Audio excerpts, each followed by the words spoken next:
Welcome to the Travel Squad podcast. We adventure the world together, one passport stamp at a time. We're here to share travel news, tips, and our own adventures with you. Every Travel Tuesday, we share stories on a variety of topics, including our hometown San Diego, hiking, Weekenders, national parks, international getaways, and inspiring you to go on your own adventures, even if it starts with your own backyard. I'm Jamal. Brittany. And I'm Kim. And we're the Travel Squad podcast. So grab your ticket and your passport. And don't forget your travel insurance. And prepare for takeoff.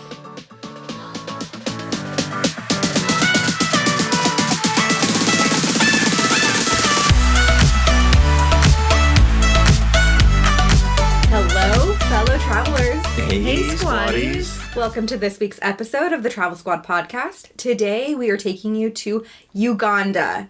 This has been a huge bucket list trip of mine for years, and we finally just said, fuck it, let's book it, and we went. This trip to Uganda was another amazing Gate 1 adventure. I mean, I'm going to say it again, shout out Gate 1, non-sponsored. They should be sponsoring us because I know we've had a couple squaddies book some Gate 1 trips off of our episodes that we have talking about it, but that's neither here nor there. We're here to talk about Uganda today. And Brittany said bucket list destination, and it sure as hell was. Uganda is such a unique African country because it has a good mix of wildlife. And what I mean by that is you can go and have traditional safaris and expect to see what you would see there.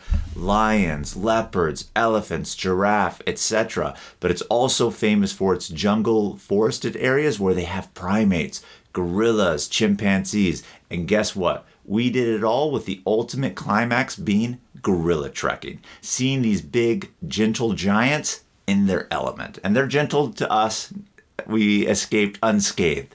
So people, every time we told them like gorillas, they're like, oh, you're scared to get next to them? Like, you're crazy. I'm like, not at all. Like, this was super, super exciting to do it. I remember when you guys first said that you were going to Uganda, and I just thought, wow, that's so you, and that's so not something I would ever want to do, be walking and hiking right next to giant gorillas. But it looked really cool. I've heard just a little bit about it so far, and I was already really intrigued. I know we went out to dinner last night, and we started talking about it, and I was already getting pulled in. So as you guys are going through this right now, I'll be hearing it for the first time, the same as you are listening at home. Yeah, we only gave you those little snippets. We tried to keep it, a secret. That way we can go over it all in this episode right here and even be a nice little surprise for you and tell you all about it. So with every episode, as you know, we start with the tips. Let's get right into it. So first tip we're going to share with you guys is to go with a tour company. We really do love Gate 1. Gate 1's made this tour very, very well. This is not a sponsored episode. We just really love what they bring to the table and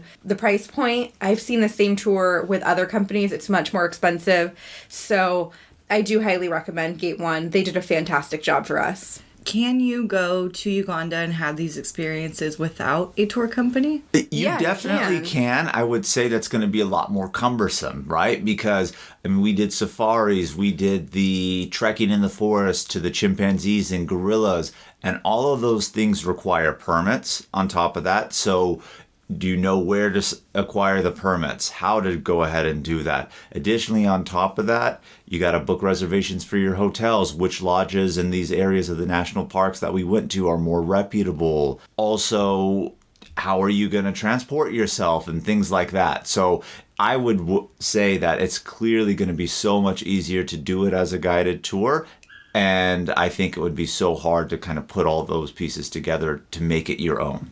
Another tip for you is that you do have to submit a visa in order to get into Uganda, and the visa application is $50 per person. But not only that, you need a recent passport photo to submit with your visa.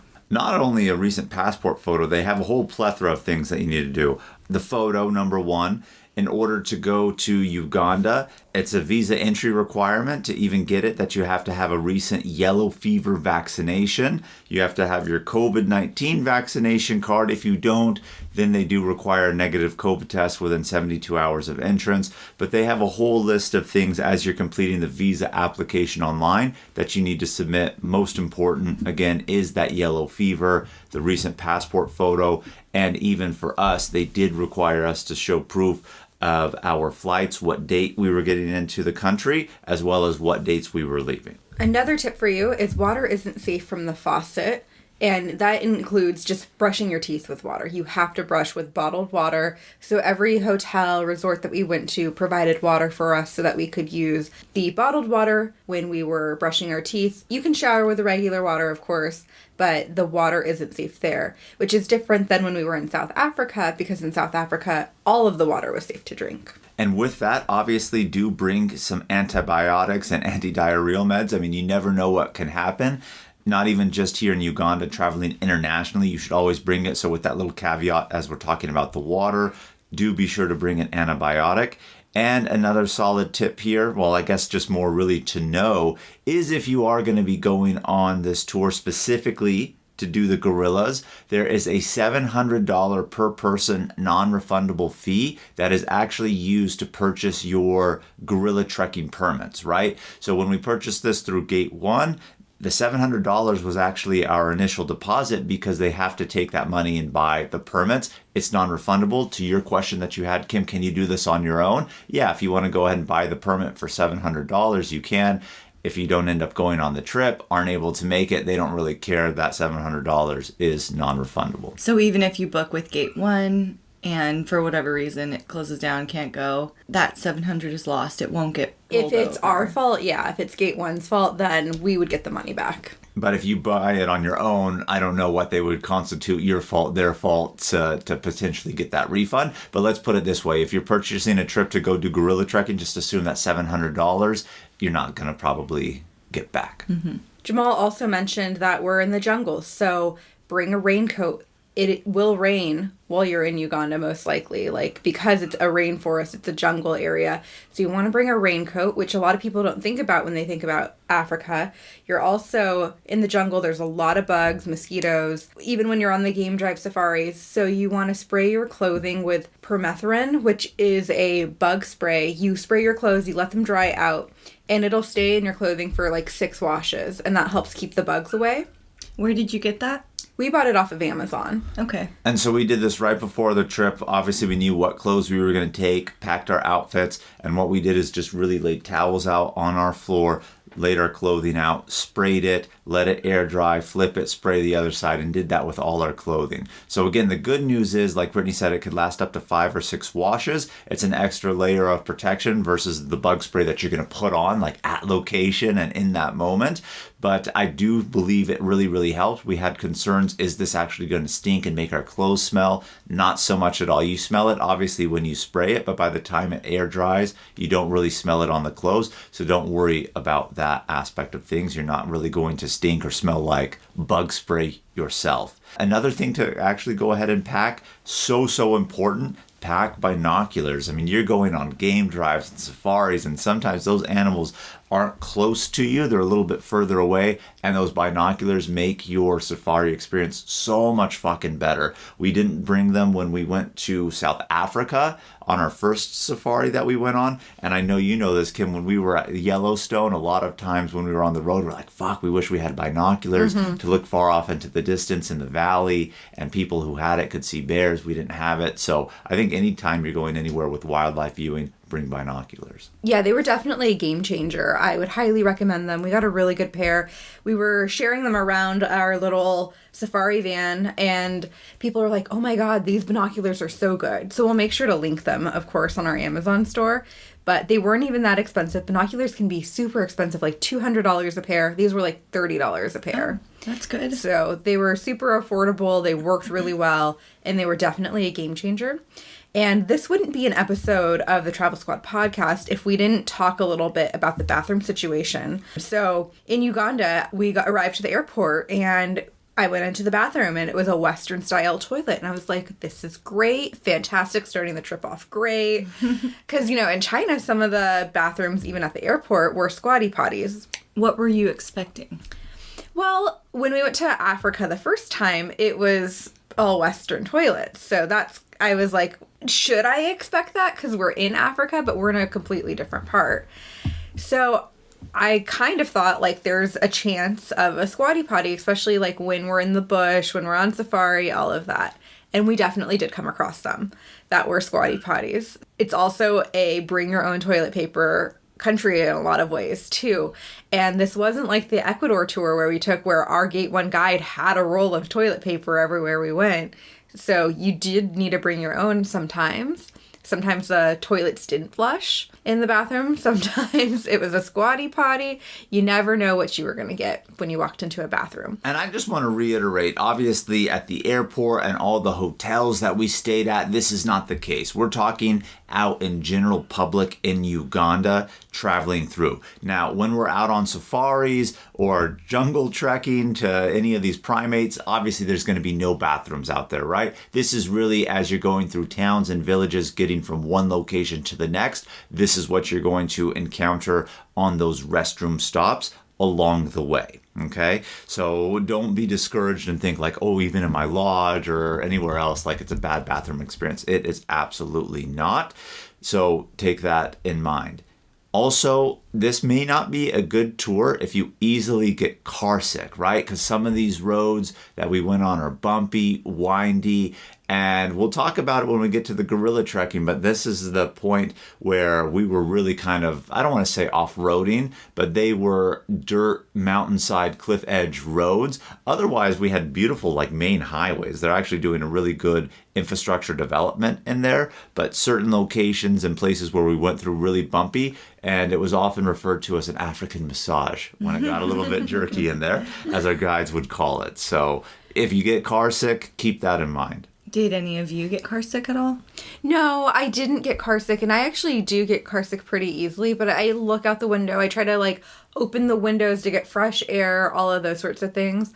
So I didn't get car sick, but I could see someone that does easily get car sick, even more so than myself, could be like, oh, this is terrible. And if you don't like bumpy, windy roads, this probably isn't the trip for you, because a lot of the time we were on bumpy, windy roads. Yes, we had a good amount of highway, but we were probably in these bumpy, windy roads for long periods of time because it takes a long time to traverse them versus going like 60 on a highway, right? Mm-hmm. But it was a really amazing trip. I'm so excited to jump into all the details with you guys and with Kim. She's really hearing it in detail for the first time today.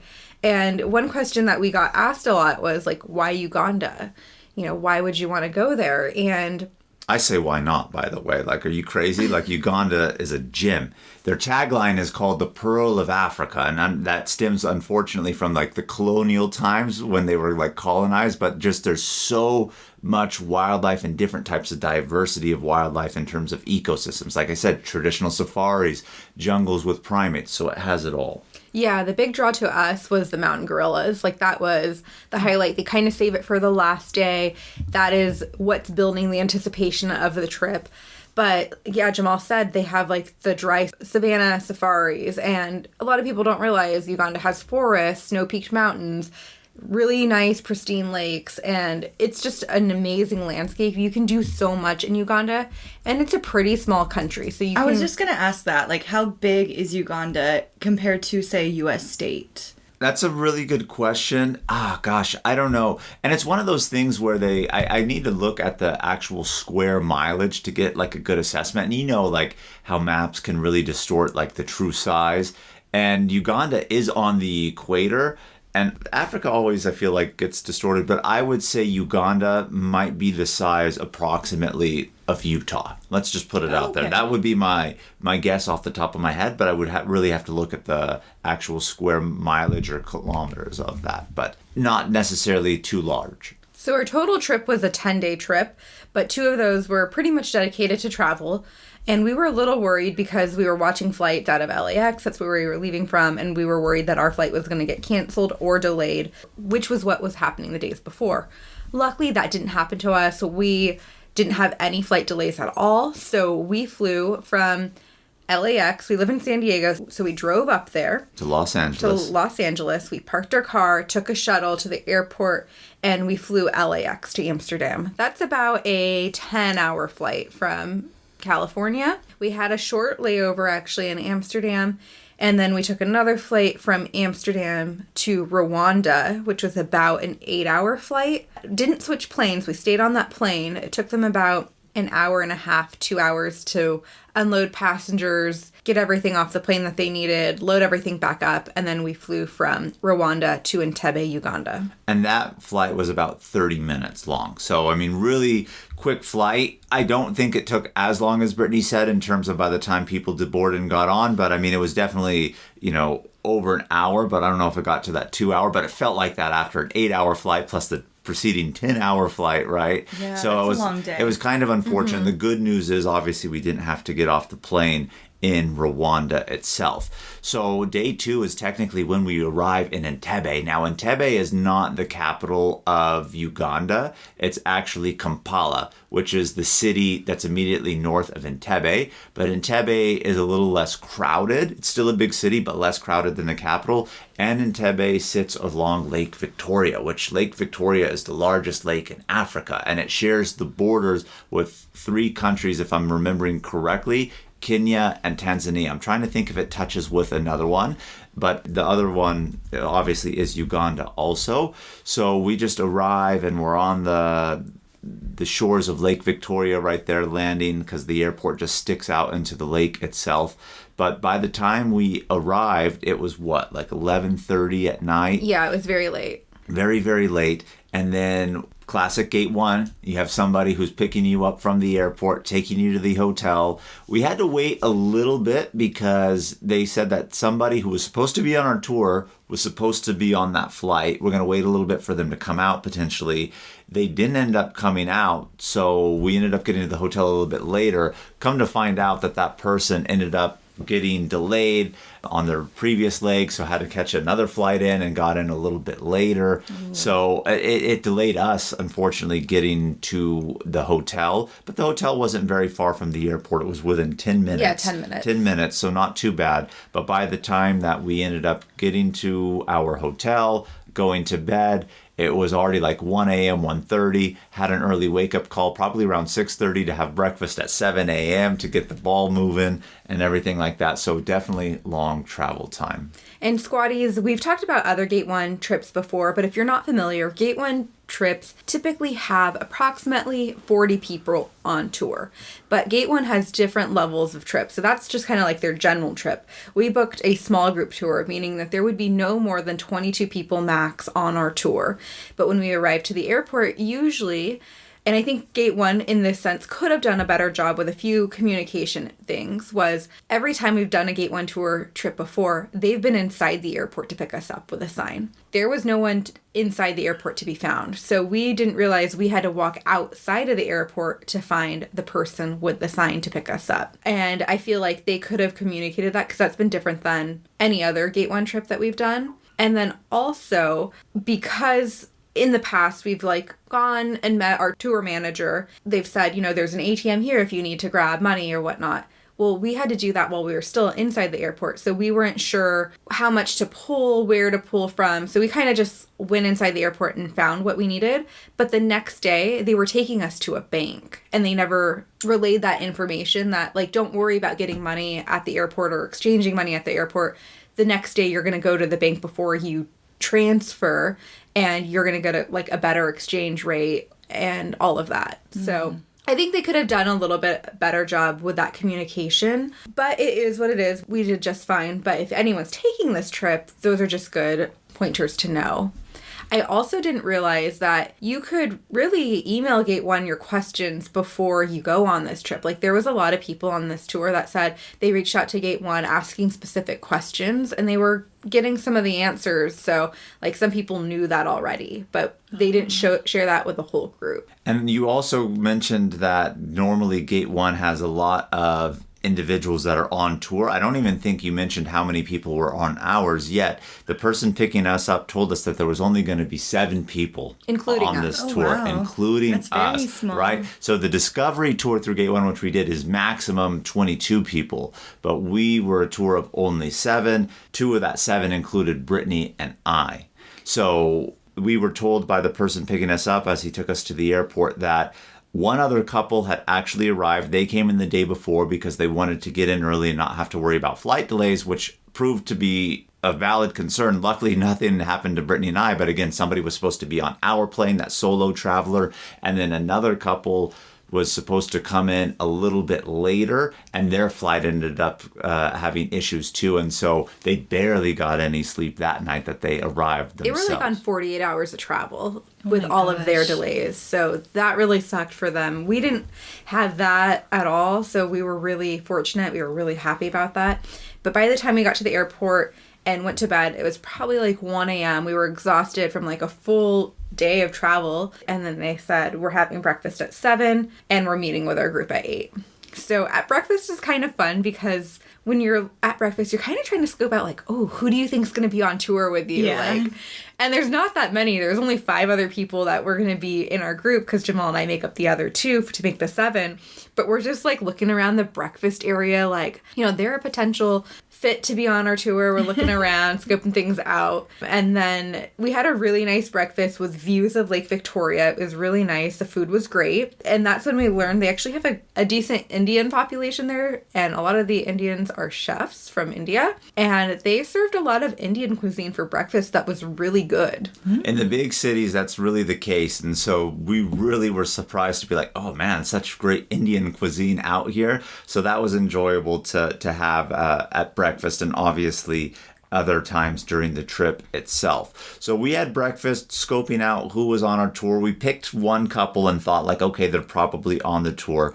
But we were advised that when we're done with breakfast, we're supposed to go up to the conference room area that the hotel had, because that's where we're meeting our, I don't want to say our tour guide, because our tour guide was going to be at the next location we went to. This was just the airport pickup person and really transfer to our next location, but he was giving us a debrief.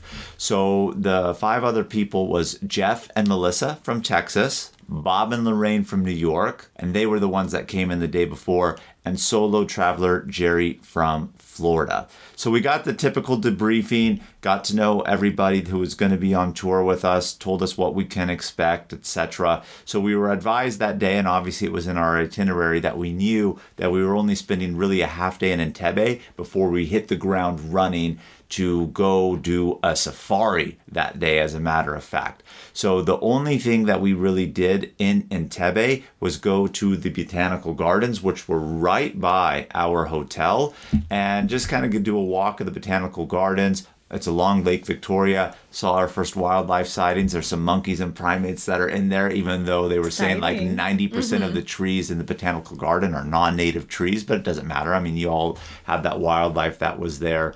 And, I'm just going to bypass the botanical gardens. It was what it was, and it was to kill time before we caught our little bush plane at the airport to fly to Murchison Falls. Would you rather have slept a little bit longer or seen the botanical garden? I think it was nice to see the garden in hindsight now that we did. But it's one of those things where in that moment I could have been like, yeah, I'd rather sleep and just let's fly. But now the fact that we saw it was good. Because, we did see some wildlife and kind of brush over it so we can get into the meat and potatoes of what's exciting. But it looks like Brittany has something to say about the botanical garden. Well, we saw plants, trees, flowers. We saw monitor lizards, monkeys, birds. But what's really funny and why I wanted to mention the botanical gardens is they said there's going to be a lot of buds. And I was like, oh my God, there's going to be a lot of bugs. Like, why are they taking us to a botanical garden with a lot of bugs? But the way that they pronounce birds is like buds. Oh. So Brittany was thinking bugs. So it's a little bit of accent and lost in translation, even though, they're speaking English a little bit right there. I love the way they pronounced it. Buds. But at first I was like, oh my God, bugs? What?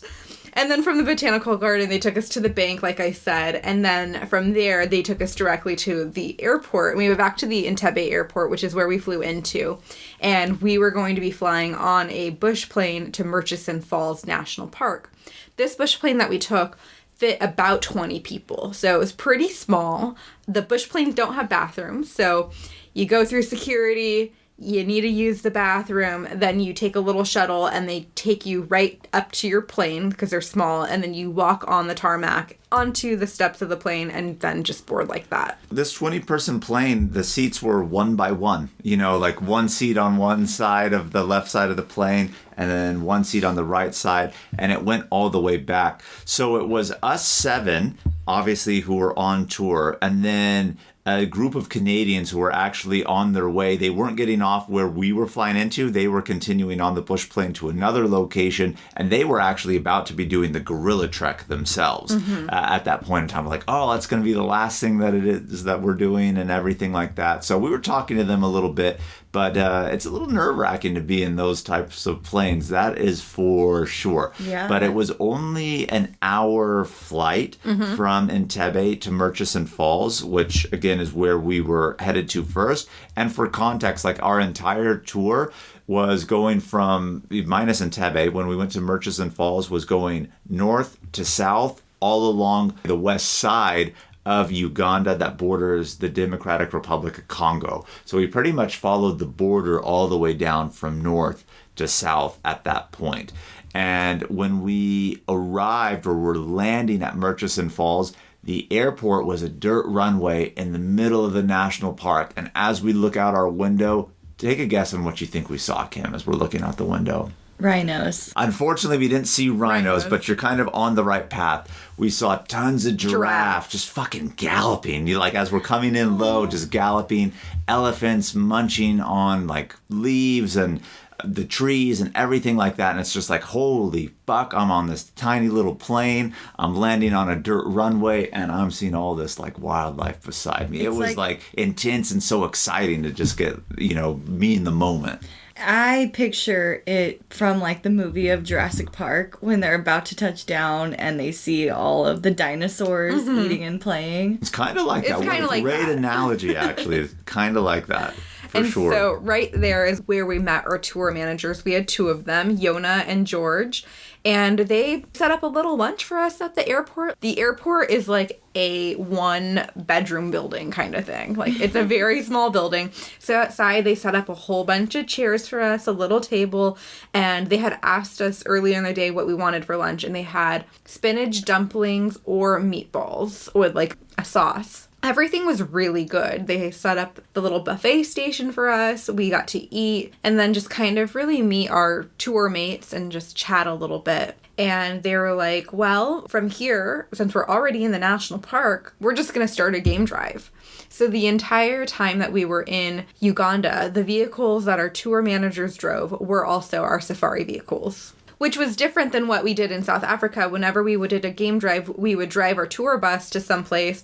Then we would go into groups into like the safari vehicles, but no, our vehicles for the entire trip were also our safari vehicles. Right, and we were in 2 Toyota Land Cruisers, and if you actually Google like safari Toyota Land Cruisers, you'll get a good image of what it is that we actually had. But they're really cool. They're nice, rugged vehicles, and I mean that like in a good way. Obviously, you're going to be on safari. You want it to be a rugged, durable vehicle, but what's really cool about them too is the roofs actually like kind of pop up and create a little awning of sorts. So when you're on safari, it can pop up, you can stand, look out, but when you're driving, of course, that snaps back down and you clearly have a covered vehicle.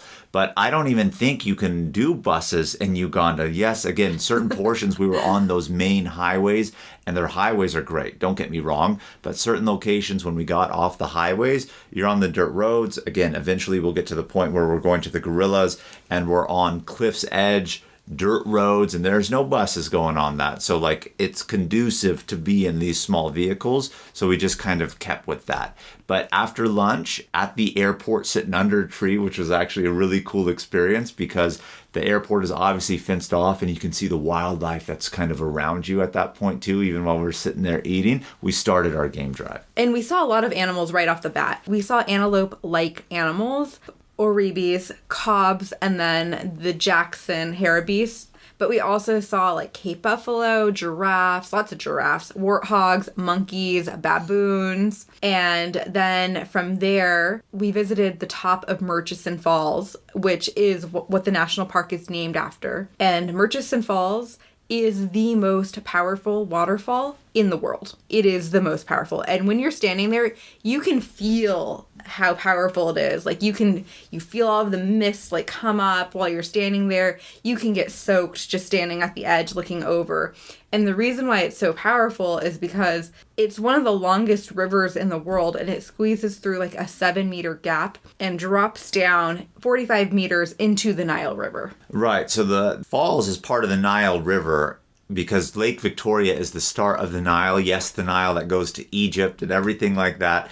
But it flows through these regions of Uganda in which we were going to. So like Brittany said, it's not the tallest, it's not the widest, but because of where all that water is forced to go through kind of like a little narrow bottleneck, it creates such force coming through there. So it was really unique to actually see up close and in person, but also knowing that all this wildlife is around you at the same time. Now, granted, where we were to get to the top of Murchison Falls, you know, you're not expecting to encounter any wildlife that could hurt you there, but down below, kind of along the banks of where the waterfall actually is, that's where you can expect to see Nile crocodiles, a whole bunch of hippos that are waiting, really? And other big game. Oh yeah, they were like, if you fall down this one, if the waterfall doesn't kill you, you will for sure be trashed by whatever is waiting down there below. They said the waterfall will kill you. They're like, 100%, you go in this waterfall, you will die, and then your body will be eaten by crocs and hippos.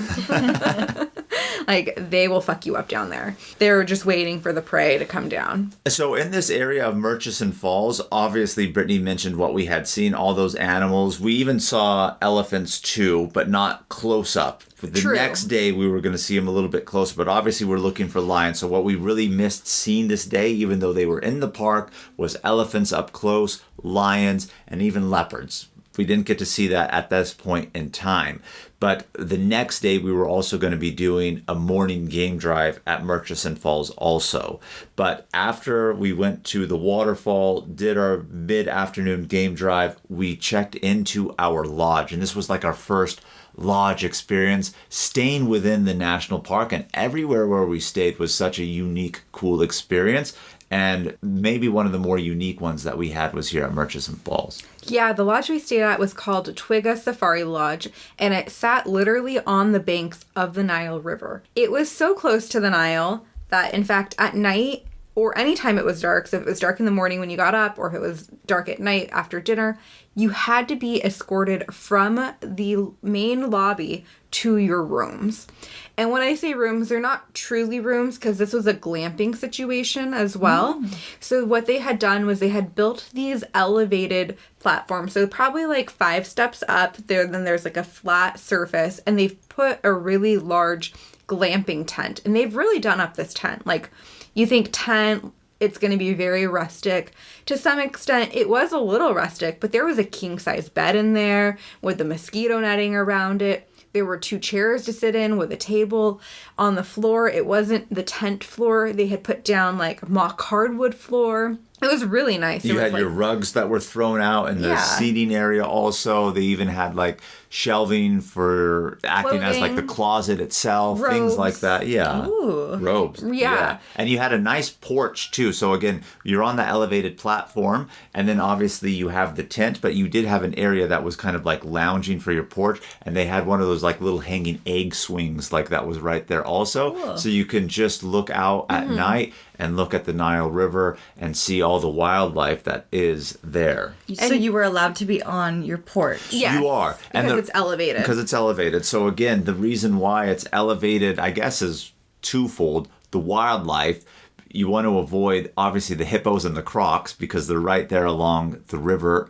and they can't really go up those steps. And 2, it's a river. It floods. So they're kind of like when you see certain homes that are built on stilts in flood areas, even here in the United States or other places. So that's why it's built on an elevated platform. And you might be wondering what the bathroom situation is because I we was have, wondering. like, this glamping situation. But on that elevated platform, that concrete platform, they've built a building that is a huge bathroom, like a really large bathroom with big shower, toilet, sink area, plenty of space inside of it.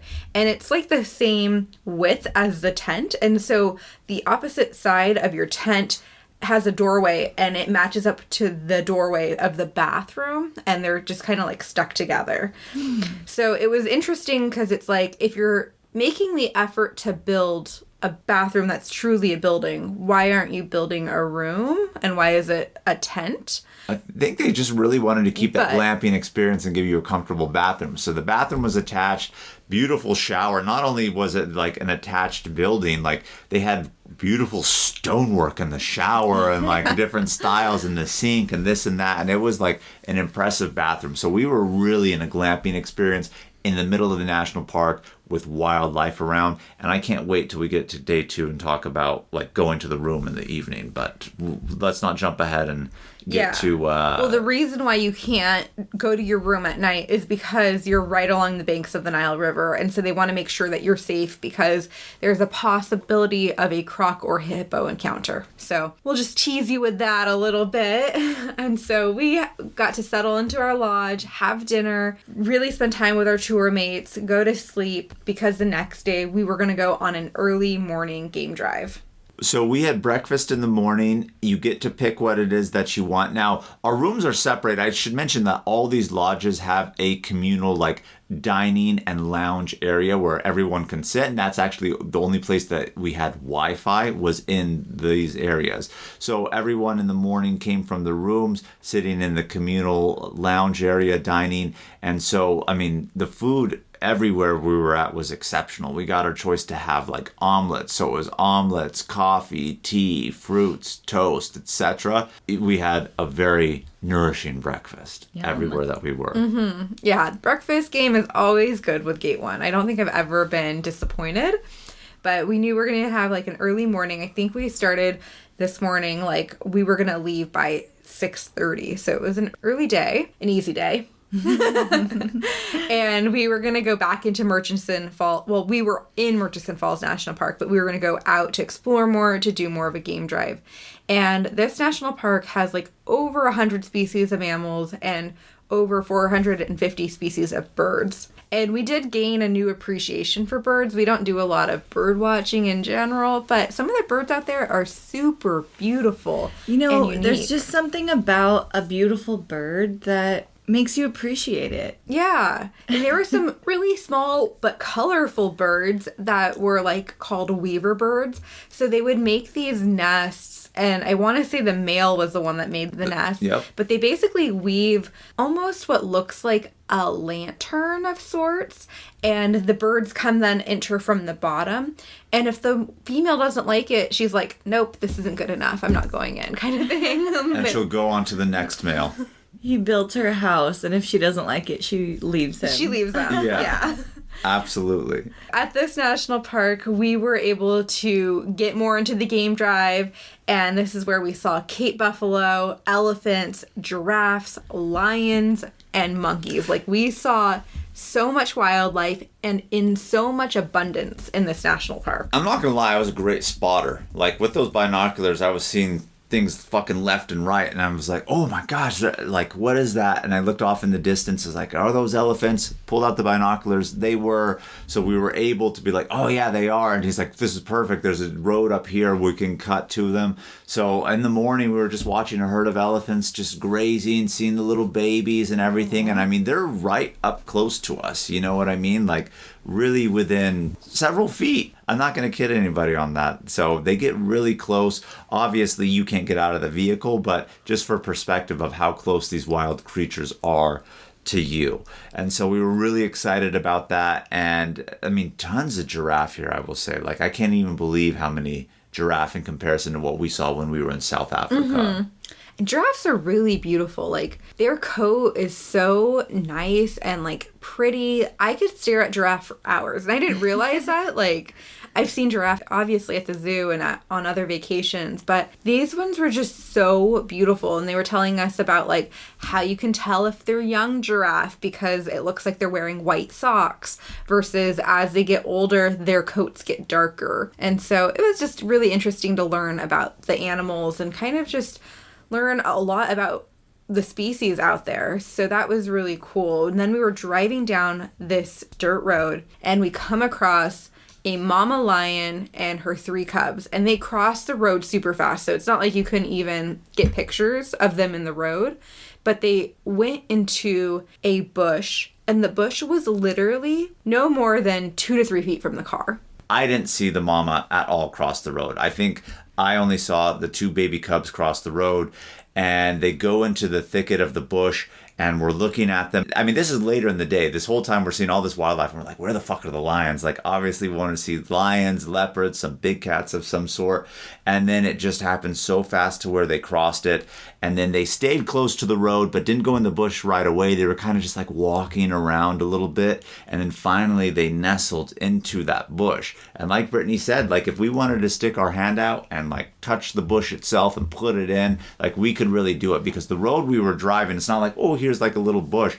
Like the road you were driving through tall bushes and trees, so they were all like elevated up, if that kind of makes sense. It's like the road carved out a straight line, but you had everything kind of up to the side of you, right, in terms of like the vegetation growth.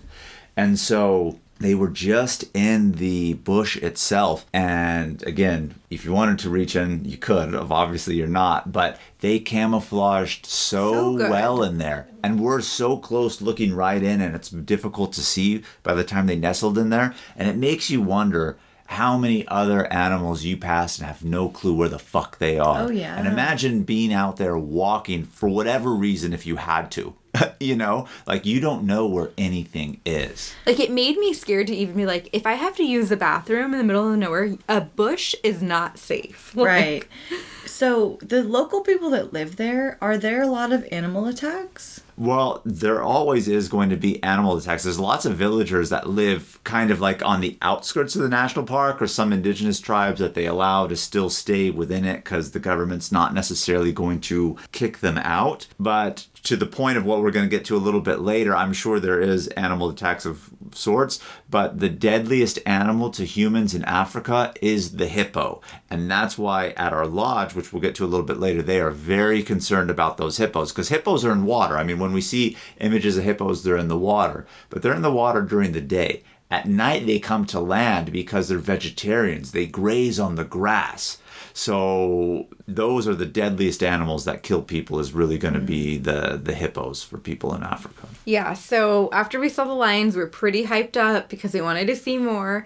We went to an area where we could see a leopard in a tree, but we were only able to see it with our binoculars. And I was really happy at this point because I was like, at least we saw a leopard. That's the only animal we didn't see when we were in South Africa last time. And I knew Jamal would be super excited about it. Mm-hmm. But we couldn't get close to it. Could only see it from a distance with our binoculars, so not great views, but we did get to see it. And then by this point, we had been doing the game drive for probably 3 or 4 hours. We had seen a lot of exciting things like the monkeys and the lions and the elephants and giraffes. So at this point, we left and went back to our lodge, and then we had a lunch there because we were going to prepare to go on a 3-hour Nile riverboat cruise later in the day. And that Nile cruise was going to sail us to the foot of Murchison Falls. So we saw it from the top on land, and now we were riding a boat to go to the foot of it to see the base. But it was really cool because not only do you get a different perspective of it, there's tons of wildlife that's, one, in the water, and two, coming to the banks of the shore of the Nile to drink water, do this and that. So we saw lots of wildlife on that. And shout out to Gate 1. They included a couple free cocktails on this little adventure on the Nile. Yeah, with Gate 1, every night you do get a free beverage. So usually it was a glass of wine. They had both white and red. Or if you wanted a beer, you got 2 beers. So either way, good choices. But when we were on the small little excursions for this river cruise, it wasn't just private to Gate 1. It was open to other tours as well. So we were actually the last group to arrive. We did get not the best seats on the river cruise. And we've been on one before. And when we were on the one in South Africa, it was a smaller river, mostly with crocs and hippos as the focus. So I thought, oh, it's going to be like that again because we're doing a Nile river cruise. But we saw so much more wildlife. Like, we saw elephants right next to the water. We saw warthogs and monkeys. We did see crocodiles, but the crocodiles were far and few in between in comparison to what we've seen in the past. So it was totally a different type of game drive in a sense, but on a river. I would say the highlight of this one, minus seeing the waterfall itself, is we were really close to a family of elephants. And by that, I'm not talking like a herd. It was like a mom, a dad, and a baby. Aww. And they, like, literally, we were so close. Our boat was right by the shore where one of them, I don't know, remember if it was the male or female, was eating leaves off of a tree that was like growing in the river itself, and we were right by that tree, and we were a little too close for his comfort. He was trumpeting and doing mock charges at us, even really, as we're safe on the boat, but within like 10 feet, you know, and he's doing mock charges, which is definitely a sign to stay the fuck back, you know. But it was also really interesting because his trunk was a little bit shorter, and they said if you notice his trunk is shorter than the rest of the elephants, which means that it probably got caught in a snare earlier and damaged his trunk. So that was interesting to see too. What's a snare? Like a little trap. If somebody's hunting like illegally within the national park, or it's there to catch something else, but then the elephant, like almost like a bear trap. You know what a bear trap looks like? Imagine like an elephant's trunk getting stuck in something that's like... So it was kind of chopped off? Yeah. Aww. Not super noticeably, but like probably a foot shorter than the rest of the elephants, I'd say. So we did see that. We also, which is very interesting, and I want to mention before I forget, we did see a few elephants that did not have tusks. You know, elephants are known for their huge ivory tusks, and that's often why they're hunted, because they are thought to have medicinal properties. So people cut them off, kill the elephants, and then use their ivory tusks to sell on the black market, essentially. If a tusk is removed, that will kill the elephant? No, but they're so big that no one cares to like euthanize it. Well, I should say euthanize it. Put it to sleep with anesthesia or something. Like, it's just easier to kill it, chop it off. So it's not like really if they remove it, it will, you know, kill it by itself that way. But basically what Brittany's saying too, and by the way, male and female elephants have tusks. A lot of people think it's just like one or the other. But the elephants that we started seeing without tusks, biologists now are actually starting to think elephants are escalating their evolution process. To actually get rid of it, because they know that they're being hunted for it. So they're like, this is new. Like, you don't see elephants without tusks. So some of them have no tusks when technically the generation before has tusks. Oh, wow. Yeah, so that was really interesting to see and learn about, too. Because, like, you can hear about it, but when you actually, like, see it, and you see one with tusks and, like, the one next to it with none, you're like, oh, wow, evolution has happened here. So after that Nile boat ride, we ended up going back to the lodge, having dinner, but let's talk about our wildlife sighting at the lodge, and again showcasing the purpose and why you need that escort, Brittany, to the room. So after dinner, Jamal and I were just using the Wi-Fi, because also the lobby was the only place to charge your phone with a traditional charger. In our room, we only had USB plugs. We didn't have any like true outlets. So there's no hair dryer here. You can't do your hair at all. So the new iPhone doesn't use USB. Right. It's USB-C. And you can't charge it then in your room. No. Wow. We had to be in the lobby to charge, and so that's also where you can use the Wi-Fi. So we had stayed a little bit after dinner, and then when we were done with dinner, you have to let one of the people in the hotel know that you need an escort back to your room. So they sent an escort for us. Jamal and I are going down the path. The guy is in front of us. He has this huge flashlight. And we're trekking along, going down the path to our room, and he stops us, and he shines a light, and it's a mama hippo and her baby. Aww. Within 10 feet of us. And we're like, oh, shit. He's like, oh, we gotta go. So there's another glamping tent situation, like, right to the left of us. He's like, we need to go up these stairs. So we go up the stairs, get out of the way, because they can't climb those stairs. And we basically had to shine the light on them to, like, make them move off of the path. And so we went to the edge of the balcony, and we were able to look over that balcony and look down at them. And then they started to, like, go into the bushes and whatnot. And he's like, okay, now it's safe to go. She could have easily charged us, for sure. And she's protecting her baby. So that's why you need your escort at night. And in the morning when it's dark, because they come up to graze. When you told me you could hear hippos outside of your room when you were on this trip, I thought, oh, wow, that's cool. I didn't think it was a tent.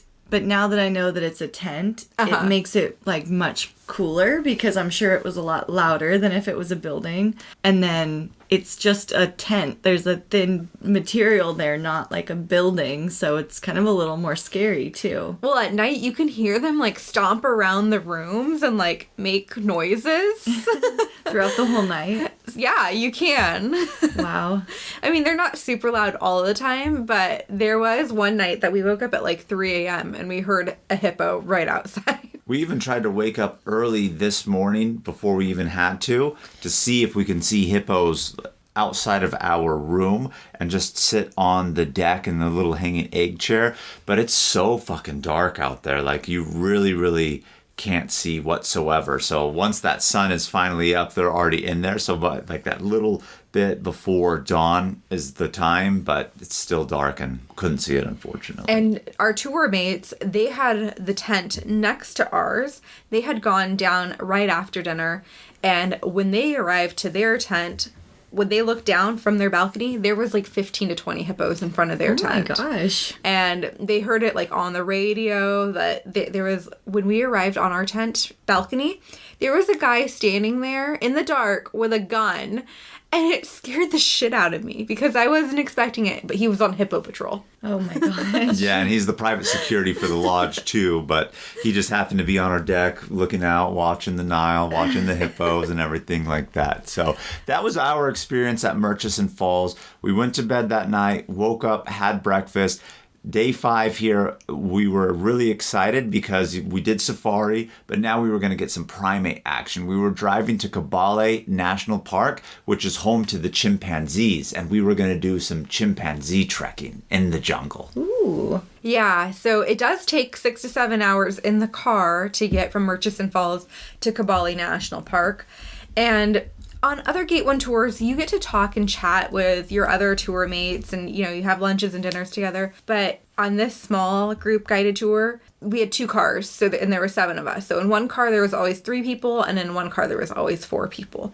So you really get to know your tour mates because when you're on these long drives and whatnot, that's all you have to do is like learn about each other, chat away, all of that. Did you guys switch spots or did you Oh stay yeah, dead? we rotated. So we Okay. rode with everybody different times during our travels. So sometimes we were in the car of 3, sometimes we were in the car of 4, and there was 2 other couples, so we would rotate who that couple is that we would be with, and everybody was rotating along, getting to know each other. And you know, Gate 1, they required to kind of do sea road. They Yeah. mentioned it, but it was so small that no one was enforcing it, but it's one of those things we all just wanted to naturally do because we want to talk with everybody.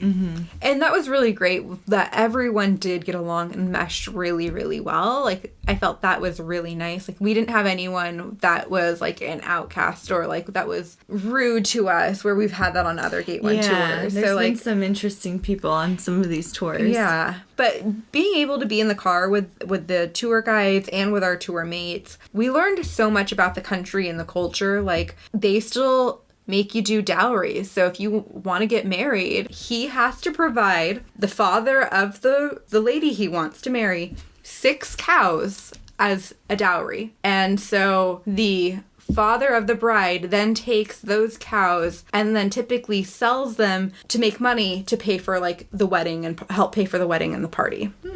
And so like, I didn't know dowries were still a thing out there. And also, we also learned that smoking is prohibited in Uganda. Like, you can't smoke cigarettes. And so only 2% of the population smokes because the cigarettes are so expensive and you have nowhere to do it. Interesting. Although they let tourists do it in the lodges. Because I noticed that, you know, a lot of times when you're on these tours, you'll ask your tour guide questions as you're driving places. They'll tell you things.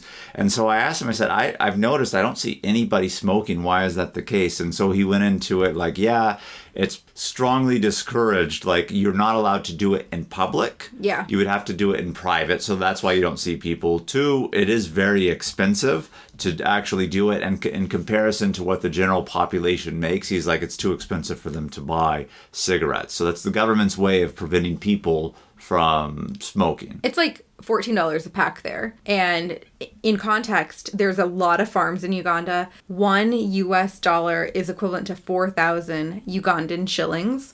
And the typical farm worker only makes 5,000 shillings a day. So they make $1.25 a day. Wow. So if they wanted to smoke cigarettes, I mean, that's like 14 days, half a month's pay to go just to cigarettes. Wow. So it was really interesting. Even though we had these long drives, we learned a lot about the culture, the population, our tour managers, and all of that. And they had packed us lunch this day. So this day, they had packed a lunch from our previous lodge, and then we stopped at a restaurant but didn't eat the food at the restaurant. We ate our packed food there. And I think that kind of gives you a little bit of context. You know, when we're talking about the bathroom situation earlier and what she was saying for a squat, you know, when we're on gate ones, they always want to stop at the best restaurants along the way, the best restrooms that they have available along the way for those scheduled breaks. They already have partnerships with these places. Yeah, and they know what's going to be there. But here in Uganda, it's one of those things where, you know, the best restrooms were at gas stations, which weren't very good at all, and they were squats and situations like that. And two, the one time here where it was such a long drive that we needed a lunch, they're like, no, we're bringing the food from the lodge. We only have a partnership of a place where we're only going to sit and have you use the restroom. So they don't even want you to eat the food out in public. They did serve us fruit. It was bananas, so they're in the peels, and then pineapples that have like the casing on the outside. So they did cut us fruit, but we didn't eat the food there. We had like our packed lunch. And then we did a shortcut, which I don't know how much of a shortcut it was, but we went through a tea plantation after lunch, and we were actually able to see them do like a tea picking demonstration in the tea fields and the tea plantations. So that was really cool. They were talking a lot. Tons of tea out in Uganda. Like, it's a big staple crop. Most people work in tea farms, if not banana farms. Did you have it available at most of the places? Yeah, we did have tea available. And then on one of the stops, we were able to stop at a tea shop and buy tea to bring home as a souvenir. So we did do that as well. But then it got really exciting because as we got closer to Kibale National Park, that's when we started to see more wildlife. We were seeing monkeys on the side of the road, baboons on the side of the road. And as we were approaching the national park, we slowed our car because we saw a family of baboons on the side of the road. And then a baboon hopped up onto the top of our car, on the front. And our tour manager goes, put up your windows, put up your windows. So we put up our windows. And he just straight is chilling on the top of our car.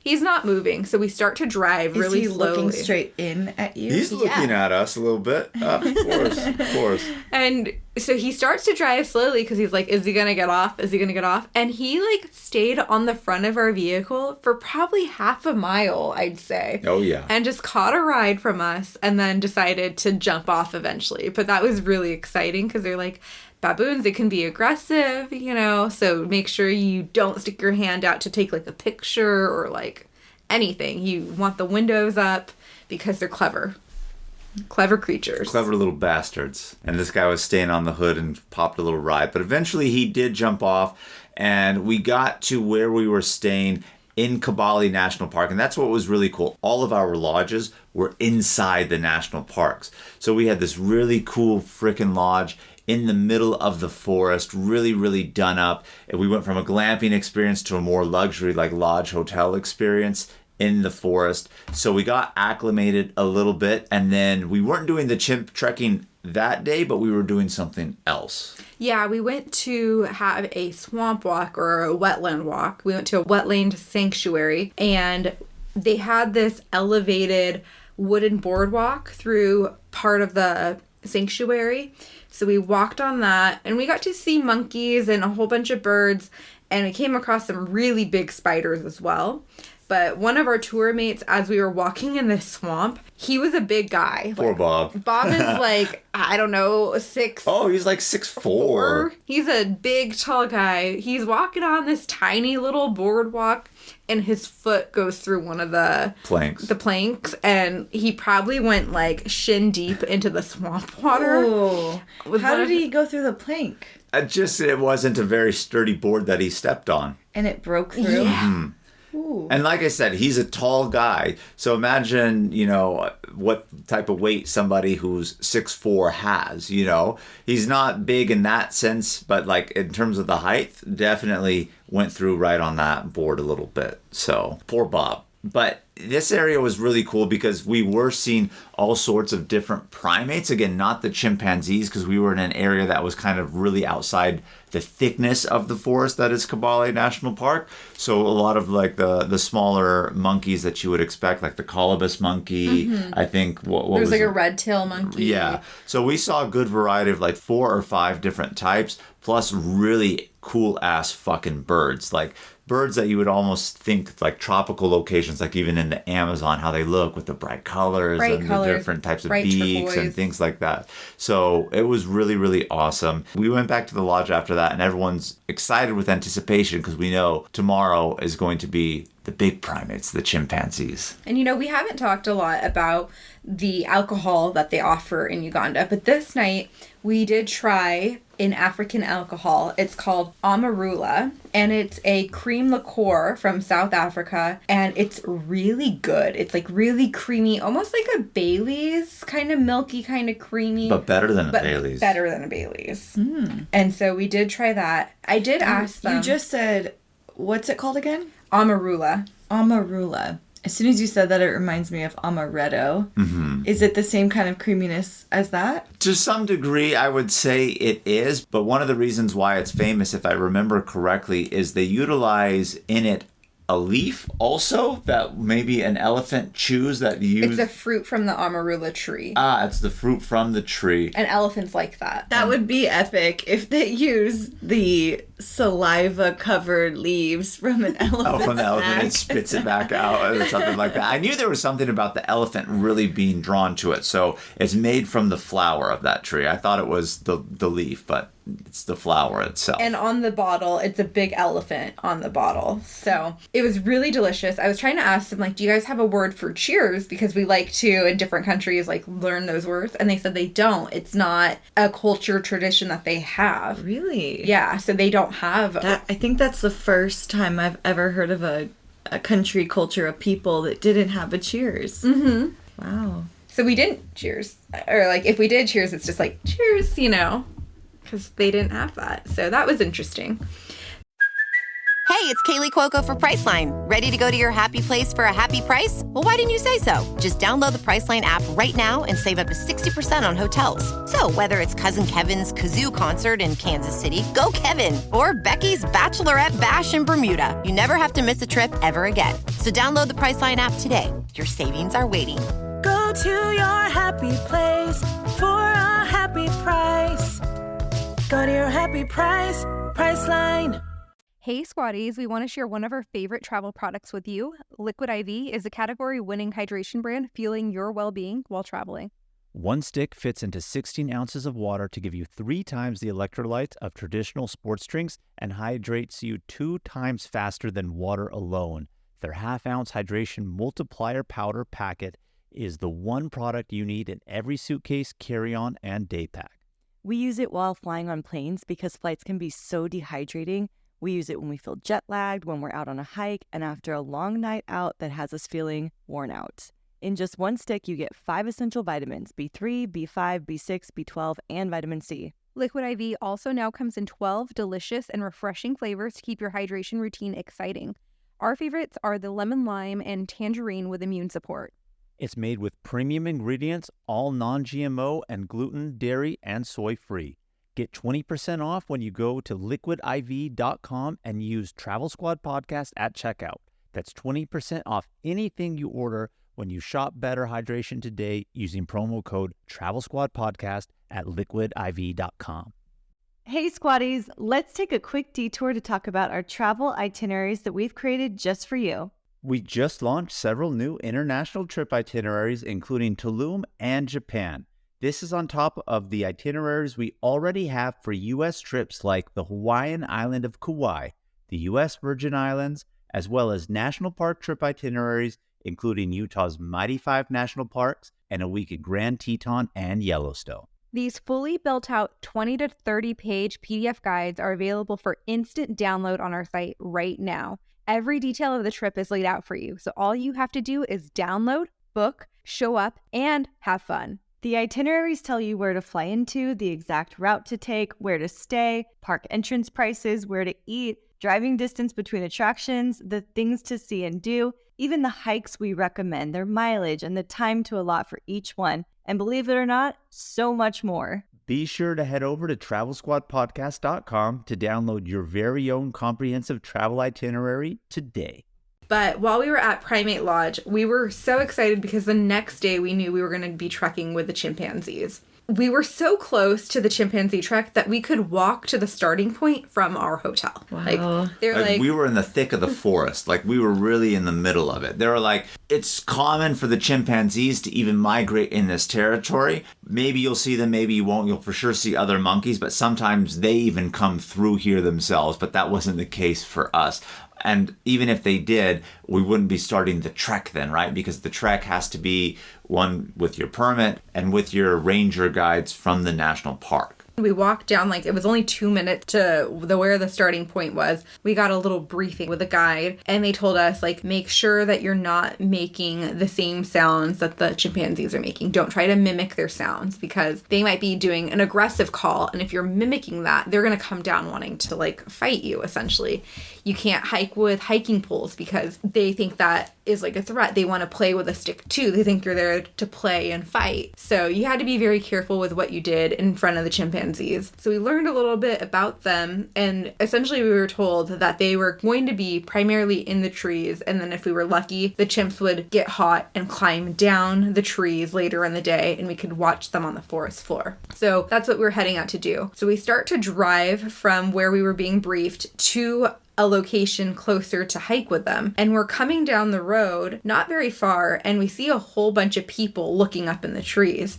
So we park, we get out, and there they are, just right in the trees above us, right off of that road. They're eating in a giant fig tree. And when you think of fig trees here in the United States, like, you can't even compare it to this fig tree that was in Africa. I mean, it was like 150 feet tall, so wide, like a big giant umbrella. And there's literally a full troop of them. I would say at least 30 plus in that tree, just munching on their figs, having breakfast. That's, again, where the binoculars come in clutch, because it's a very, very tall tree high up. I mean, you can see them, but obviously it gives you a lot better context with the binoculars and everything. And so we were watching them there for quite a while. And actually where we came across them is not where we were supposed to be. We were supposed to go, if I remember correctly, to another troop because they have trackers that go out in the morning. But they're like, these ones are so close, they're on the road, we're just going to go ahead and stay here. And we watched them for a little bit. And then at one point, the majority of them were still in the tree, but only one, for whatever reason, like, was coming down. So you got to watch him do his typical chimpanzee swing from, like, branch to branch, tree to tree, and, like, come down slowly but surely. And then as soon as that one came down, our ranger guide said, come on, we're going to go into the forest. So then we start with this adrenaline rush, like, fuck yeah. Like, and so we just start following the chimpanzee into the thicket of the forest. Yeah, and they move fast. Like, they're not slow. Like, he is, like, trekking on the forest floor, and we're trying to keep up. Like, where's he going? You know. So he's like, saw you, and he's like, oh, time to go. Come on, follow me. And so he's like, yeah, let's follow this one. It's on the ground. And then we were following for a little bit, but he had a good pace, and not everybody could keep up. And I don't mean that in a mean way. I mean, they're agile creatures. They move fast, right? Were you doing like a slow jog or a fast walk? A fast walk. Fast like walk. A power walk, for sure. Fast walk. And it's one of those things, too, you don't really want to run, because then you can scare them and think it's like an aggressive tactic for them also. And so eventually he kind of settled down, and he climbed a tree in the forest. But before he climbed it, he actually sat and posed for us for a quick little second. Like, he knew. And then he just kind of started to climb the tree a little bit. And then eventually he got out of sight, far enough in the tree, and it was only one. So our guide said, okay, let's go actually back. Well, not at that point. We started to go a little bit further in because we were trying to find maybe another troop. And then he decided that we'll go back. And why did he decide that we'll go back? Because he knew that the rest of the chimpanzees would eventually come out of the tree. And he said it was a good day. And the reason why is because it was a sunny day. So when it's sunny outside, after they have breakfast, they get warm and they want to come down to the forest floor to nap. If it's a rainy day or an overcast day, they'll stay in the trees all day because the sun's not bothering them. So when we got there, he goes, it's going to be a good day. It's already sunny. He's like, I usually don't make guarantees, but he's like, I can guarantee you that the chimpanzees are going to come down. So he said, we're not going to go try to find like another troop. We know where one is. Like, they're going to come down soon. As soon as we arrived, then they started coming down out of the tree in masses. There were already some on the floor, but then they started coming down out in masses. Well, before we even got back to the road, we started to see just chimpanzees come to the forest.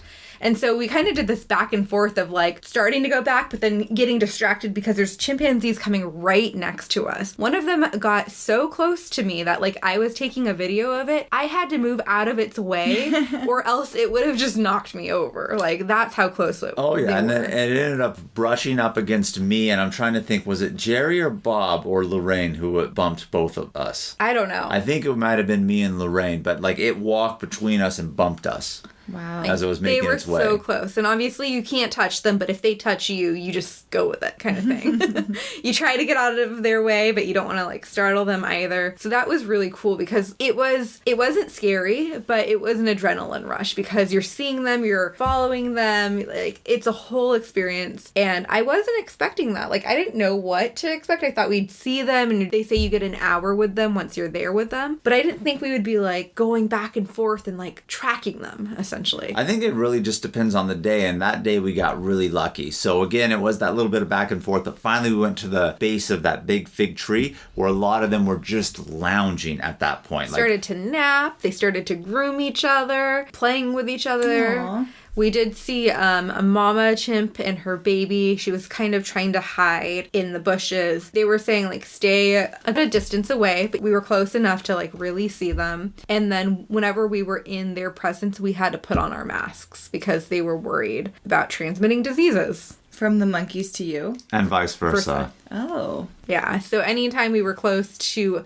the primates and we were watching them, we did have to put our masks on. So when they were up in the tree, we didn't have to, but when we were down on the forest floor with them in close proximity, and when I say close proximity, I mean we were within 10 feet of them.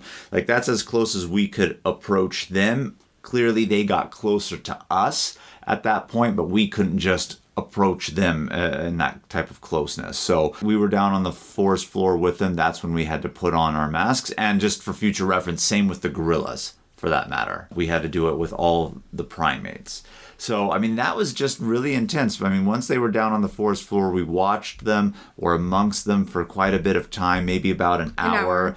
And then they gave us certificates saying that we completed the chimp track, and like it's actually really cool. I'm really stoked about those souvenirs, and I'm gonna be framing them. It has the date, it has the national park. It says that you've successfully completed the chimp trek and saw chimpanzees in the wild. Like it's this whole like fucking certificate that I'm stoked and hard on right now. Like, it's really cool. So after the chimp trek, we went back to Primate Lodge, we had a quick lunch, and then we were driving to Queen Elizabeth National Park for later in the day. And it was about a 3-hour drive to Queen Elizabeth National Park. And along the way, we saw some beautiful volcanic crater lakes. And then we checked into a different lodge, and this lodge was called the Elephant's Plain Lodge. This was definitely my favorite lodge. It was so luxurious. It was so beautiful when we arrived. You can just tell the ambiance was just different, and they had this big outdoor deck with seating area that overlooked these lakes. And for dinner, they put down like flowers and petals on the table. Aww. And then you go down these paths to these private cabanas, huge room, huge king bed. You have a balcony that overlooks the lake. Immediately, Jamal saw an animal in the lake. We pulled out our binoculars. It was an elephant in the water. Wow. The bathroom was massive, beautiful stonework. It even had a clawfoot tub in it. It was just the most beautiful lodge. Loved it here. I love the Elephant Plain Lodge too, minus the luxuries that the lodge itself had. I think what was really cool of the dynamic of it was we were literally right outside Queen Elizabeth National Park on an elevated hill. And you look down, and like Brittany said, you could see the lakes. But you're looking down to flatland. And so it's that flat, like, African bush of the safari itself. So there's the lakes, there's the elephant in it, and then you can see, like, the typical African trees that you expect to see on, like, the savanna plains. And here I am at my lodge in the dining area and recreation area, just overlooking this vastness that I know is like Queen Elizabeth with all this wildlife that's down there. And it was like a really, really intense feeling. And this was a very big day. I mean, we did the chimpanzee trek. We made our way to Queen Elizabeth, and we were going on an evening game drive that night. So we went from chimps all the way to true traditional safari. And just for a little bit of context, this park is called Queen Elizabeth National Park because Queen Elizabeth herself actually was staying at this national park when she was Princess Elizabeth, and she was actually notified of her father's passing and that she was going to become queen when she was here on royal tour at this park. So it had a different name. I forgot what it was called. Was it called Kazinga? I think so. I think it was called Kazinga. And she was here when she found out her father died. And just also for context and reference, Uganda is a Commonwealth of the United Kingdom, basically meaning it's like one of their territories that they still have, even though they are independent. And another little fun fact, when we left the lodge, we started talking obviously about the name with the person who was in our Jeep with us, which was Jerry at that time, and just kind of like the British monarchy. And come to find out when we get back from our game drive that day and we have internet access, the Queen died. So we were in Queen Elizabeth Park the first day the Queen had passed away. Yeah, that was crazy. She had been there when she found out that her father had passed, and we were there when we found out she had passed. But this evening game drive was amazing. We went at dusk. We saw elephants. We saw Cape buffalo in these water holes, and they were doing these mud baths. They were having a spa day for sure.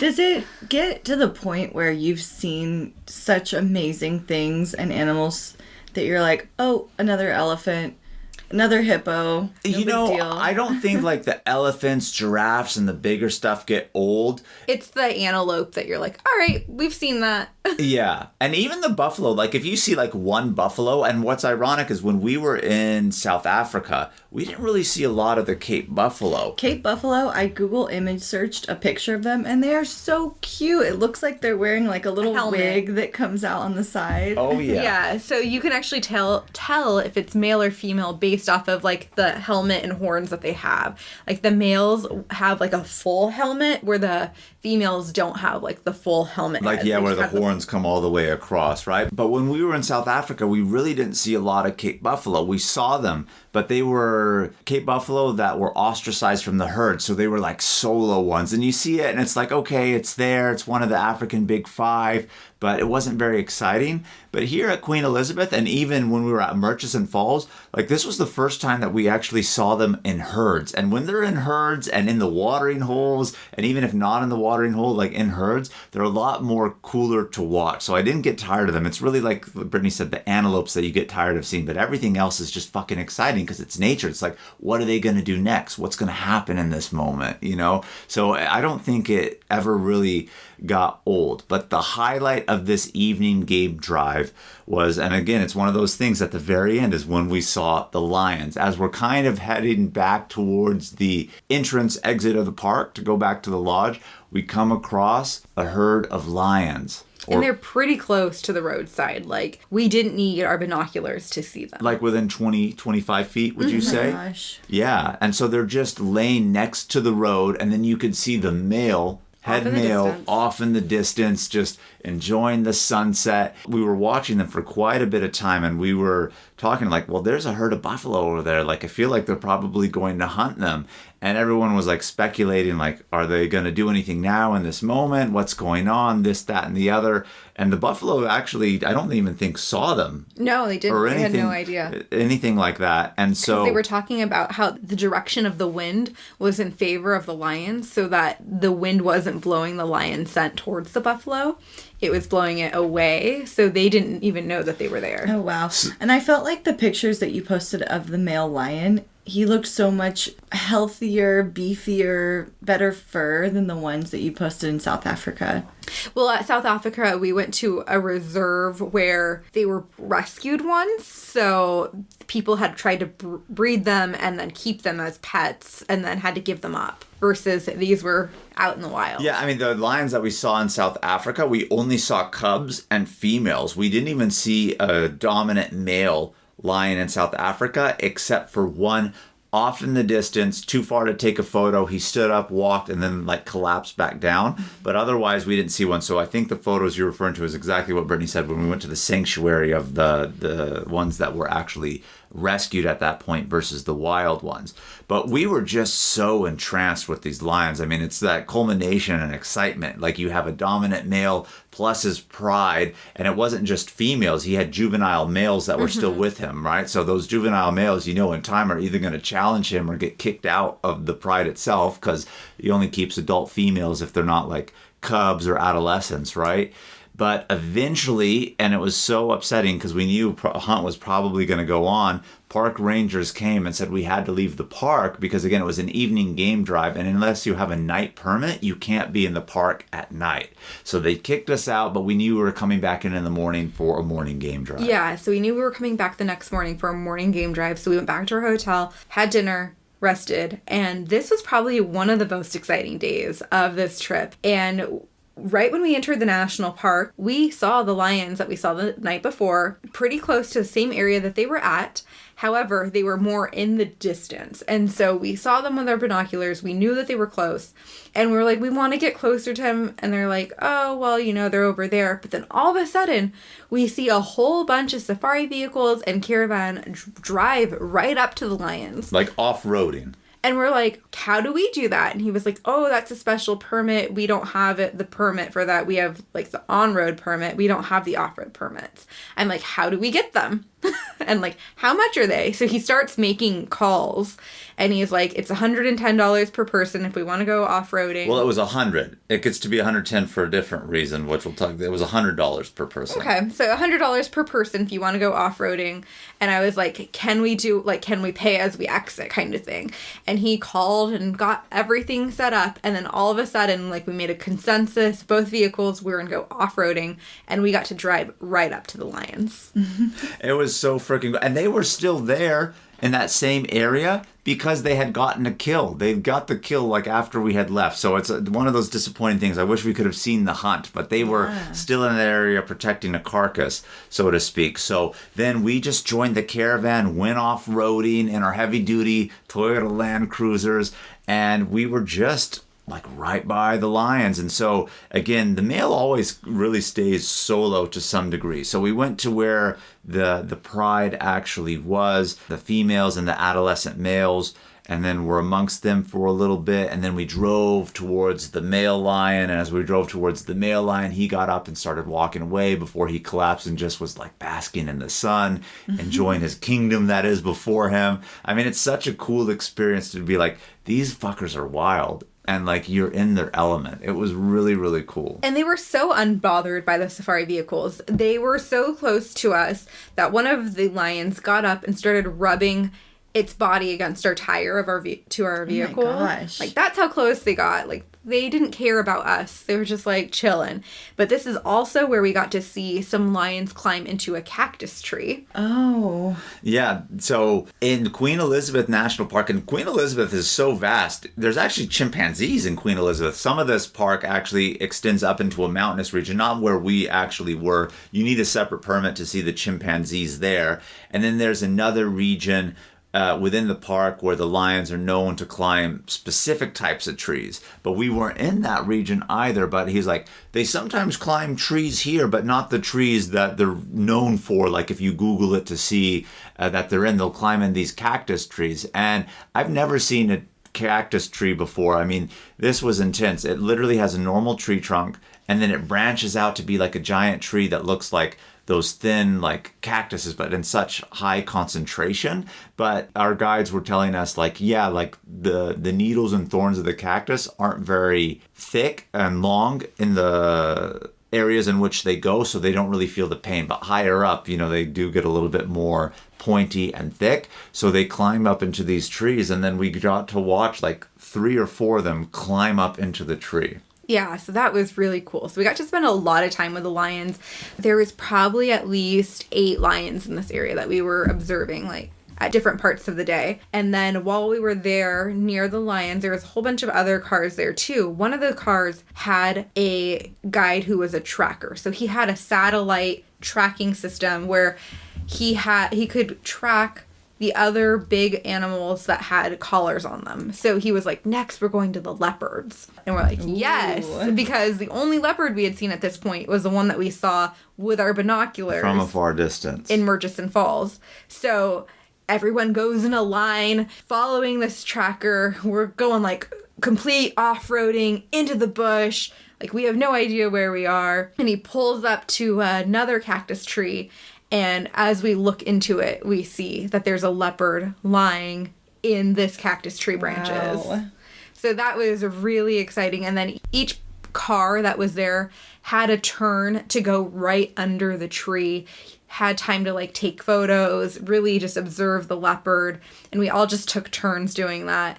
And then he did take us to one more leopard as well that we got to do the same thing for. How cool. It was so exciting. But, you know, I mean, we got really lucky because one of those vehicles, again, they paid to have the tracker who can go and find the animals that are tracked via satellite or chipped with the collars, etc.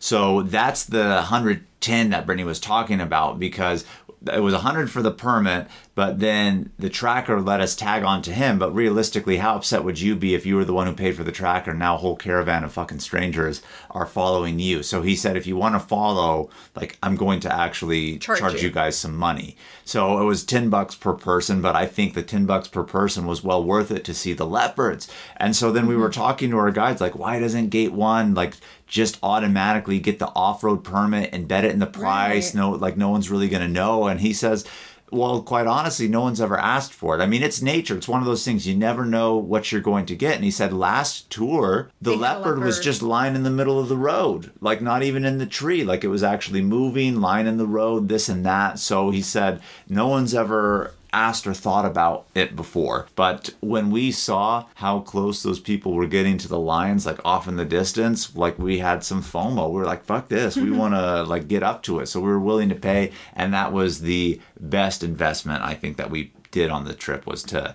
actually do that little off-roading portion. And our entire group had the same mentality, like, we'll pay. And they kind of seemed to be surprised by that. They're like, you will? And we're like, yeah. I kind of think it's a little crazy too. I get why you did it, because it's a once-in-a-lifetime opportunity to get that close to lions and see that. But at the same time, it's kind of like, let me pay $100 to get, what, like 50 yards closer? 100 yards? I mean, it really depends. I mean, in that moment, they were definitely, I would say, a little over 100 yards. But they're lying in like tall grass. So when they're there and if they're not moving, like you just kind of see a blur. You know, it's not like the day before when they were close to the road and even still lying down and you can like appreciate them. Even though they were close the day before, they weren't as close as we got that day, because one, we wouldn't have seen them in the tree. Two, they wouldn't have come up to our vehicle and brushed up against it and like we're looking like right down onto the lion in that moment, versus, okay, they're 10 feet, 20 feet away. So it's just a different dynamic. So I can see how you can see that they would think differently, but at the same time, I think it's well worth it to have done it in that moment. And I think even put it on as part of a Gate 1's thing to just automatically include it. That way you can always not disappoint and just kind of like go find it and do what you need to do if you have those sightings. Yeah, so we had a really exciting morning. And I'm just surprised they don't pay the tracker. Not the off-roading, because I get that. There's no guarantee you need it. But the tracker, you feel like you'd probably always need that. That's true, but I don't think like everybody who goes on safari doesn't pay for the tracker. You know what I mean? This was just I know, but I'm wondering why Gate 1 doesn't include it automatically. Well, our guides are actually really good spotters. Like, they are trained to know those roads and how to spot animals. And so, for the most part, like, while we were in Murchison Falls National Park, we didn't need a tracker. We didn't have a tracker the entire time. But this national park, the animals for us were a little bit more elusive. So I think it just depends on the animals and where they are that day, but it was well worth it. We had a super exciting morning. We saw those lions up close. We saw the leopards up close. It was really cool. We went back to the lodge for lunch, and then we had another river cruise that afternoon, and this time we were going down the Kazinga Channel, and it was a 2-hour boat ride, and along the boat ride we were able to see hippos, crocodiles, Cape buffalo, birds. And then we even got to see an elephant swimming in the water. Aww. And this is a region, and again, from our lodge at Queen Elizabeth, when we first got there, I was like, what is that in the water? And I pulled the binoculars, but Jerry, who was on our tour with us, the one who was solo, she missed that from the lodge, number one, and two, it was far away. But she really wanted to see the swimming elephants, and they're known to swim in this region, and that's why she's like, I really want to see it. And so as soon as we get onto the boat and actually start moving, I have my binoculars, I notice, oh shit, there's an elephant swimming in the distance. So I go and tell the captain of the boat, and the guys are like, oh wow, good eye. And so that's the first thing we did, was beeline it straight to the elephant, like swimming, and we were within about 15 feet of that, maybe even a little bit closer, and it melted my heart to see how excited Jerry was for it. Like, she was so ecstatic. And so even before we got up close, I was like, Jerry, you have your binoculars? She said, yeah. I said, there's an elephant swimming in the distance. So she was already like peering at it through the binoculars and everything like that. And again, another amazing boat cruise here with booze included from Gate 1. Awesome. Yeah. I know. Yeah, so that day was such an exciting day, day 7. And that was just leading up to kind of our final few days in Uganda. And so after the riverboat cruise, we went back to our lodge. We woke up for breakfast the next day, day 8. And after breakfast, we drove to Bwindi Impenetrable National Park. And this is the mountainous area, the jungle area, for where the gorilla trekking is. And is it impenetrable? They call it impenetrable because if you really see how dense this forest is, that's why they call it impenetrable. It is like going into a thicket of just forest of trees. And it's actually quite impressive and sad at the same time. So just a little bit of context of like Bwindi and the mountain gorillas as a whole. If you actually Google how many mountain gorillas there are in the wild, and there's a difference between mountain gorillas and lowland gorillas, right? Mountain gorillas obviously live in the mountains. Lowland gorillas live in like little flat areas, right? And what else is the difference besides I mean, there are location? different subspecies and just different locations, but that's really kind of about it. But the lowland gorillas aren't going to migrate up into the mountains, right? So, I mean, those ones are more adept to that environment, and the mountain gorillas are more adept to them, and they are technically separate subspecies of gorillas. However, there is less than, I believe, 800 in the wild. Maybe there's up to like 900 in the wild with the most recent census. And that's spread amongst 3 countries: Uganda, Rwanda, and Democratic Republic of Congo, which unfortunately over there, it's not the best place for them because there's an ongoing civil war in that region. But Bwindi has 400 plus of those mountain gorillas. So they have more than half, realistically, of the population here in Uganda in this specific national park itself.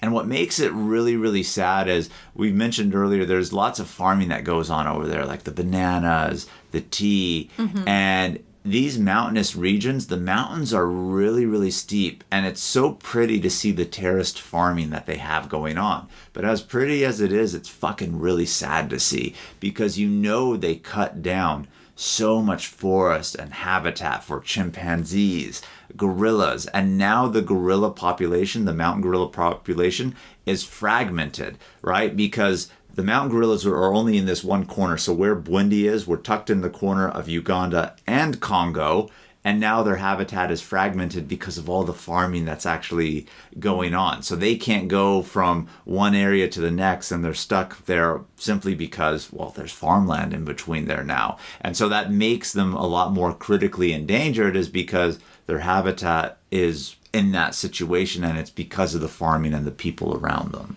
And Bwindi is a UNESCO World Heritage Site. We've talked about UNESCO World Heritage Sites before, so the whole national park is one as well. Jamal mentioned there's about 400 gorillas in this national park, but only about 5 groups are habituated to humans. The other ones are wild, they're scared of humans, they will run away. There are about 5 groups, and a group has like 8 to 10 gorilla family members in it that are okay with humans being in their presence and observing. So when you have the permits, the rangers are only taking you to the gorillas that are habituated to human presence, and they're purposely leaving the other groups wild. And so we were going to be hiking to a group named the Christmas Group, the big silverback male. He was 23 years old. His name was Christmas. And as we started the hike, we were actually going down through villages, and then we went through a tea plantation. And then you just see, like, when you're in the tea plantation, you see the barrier of, like, the tea plantation, and then all of a sudden it just becomes the forest, and you just see how dense it is. And it's this thick, clear-cut line of, like, here's the tea, and then here's the impenetrable forest that you're asking, is it really impenetrable? And then it's just this thickness that you're walking into. So we are actually hiking downhill. Gate 1 provided all of us with a porter. That porter carried our backpack and was also there because it was very muddy and slippery. So most of the women in our group used their porter to hold their hand, and they would just like guide you down and guide you up the mountain. That sounds lovely. Jamal and Bob did not have their porters hold their hands. I did not. I didn't need it. Brittany and I are avid hikers. The troubling part of this environment was twofold. Like I said, it's really fucking steep. These mountains are steep, right? They're doing terraced farming for a reason. Second, it's a rainforest. So even though they've cut down, unfortunately, most of the forest and it's farmland, it still rains a lot in that area. So it's muddy. It's steep and muddy. So that's what creates the problem of where you can potentially be going a little bit slow. Yeah. And making it difficult. So Gate 1 provided us with the porters, and then once we got to where the forest starts, that's when you really need your porter if you have balance issues or you're not used to hiking, because it got even steeper in the jungle area. And this is what we did on day 9. So I think we had kind of skipped on day 8. We just drove there. We did a cultural village walk, and then we spent the night near Bwindi, but day 9 is when we started the gorilla trek. Right, and real quick on day 8, because you're right, we did kind of brush over that because we're so fucking excited to talk about the gorillas here.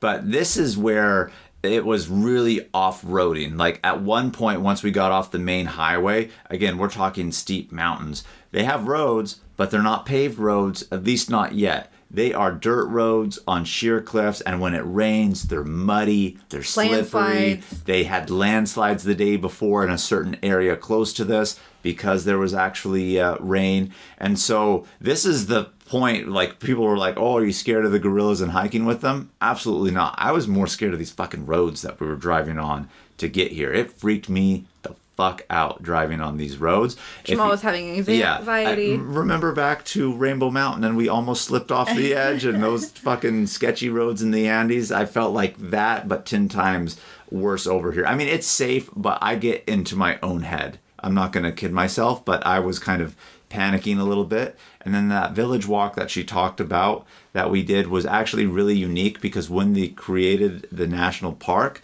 there was an indigenous tribe that was actually living in that forest. The Ugandan government kicked them out because they're like, you can't be in here anymore.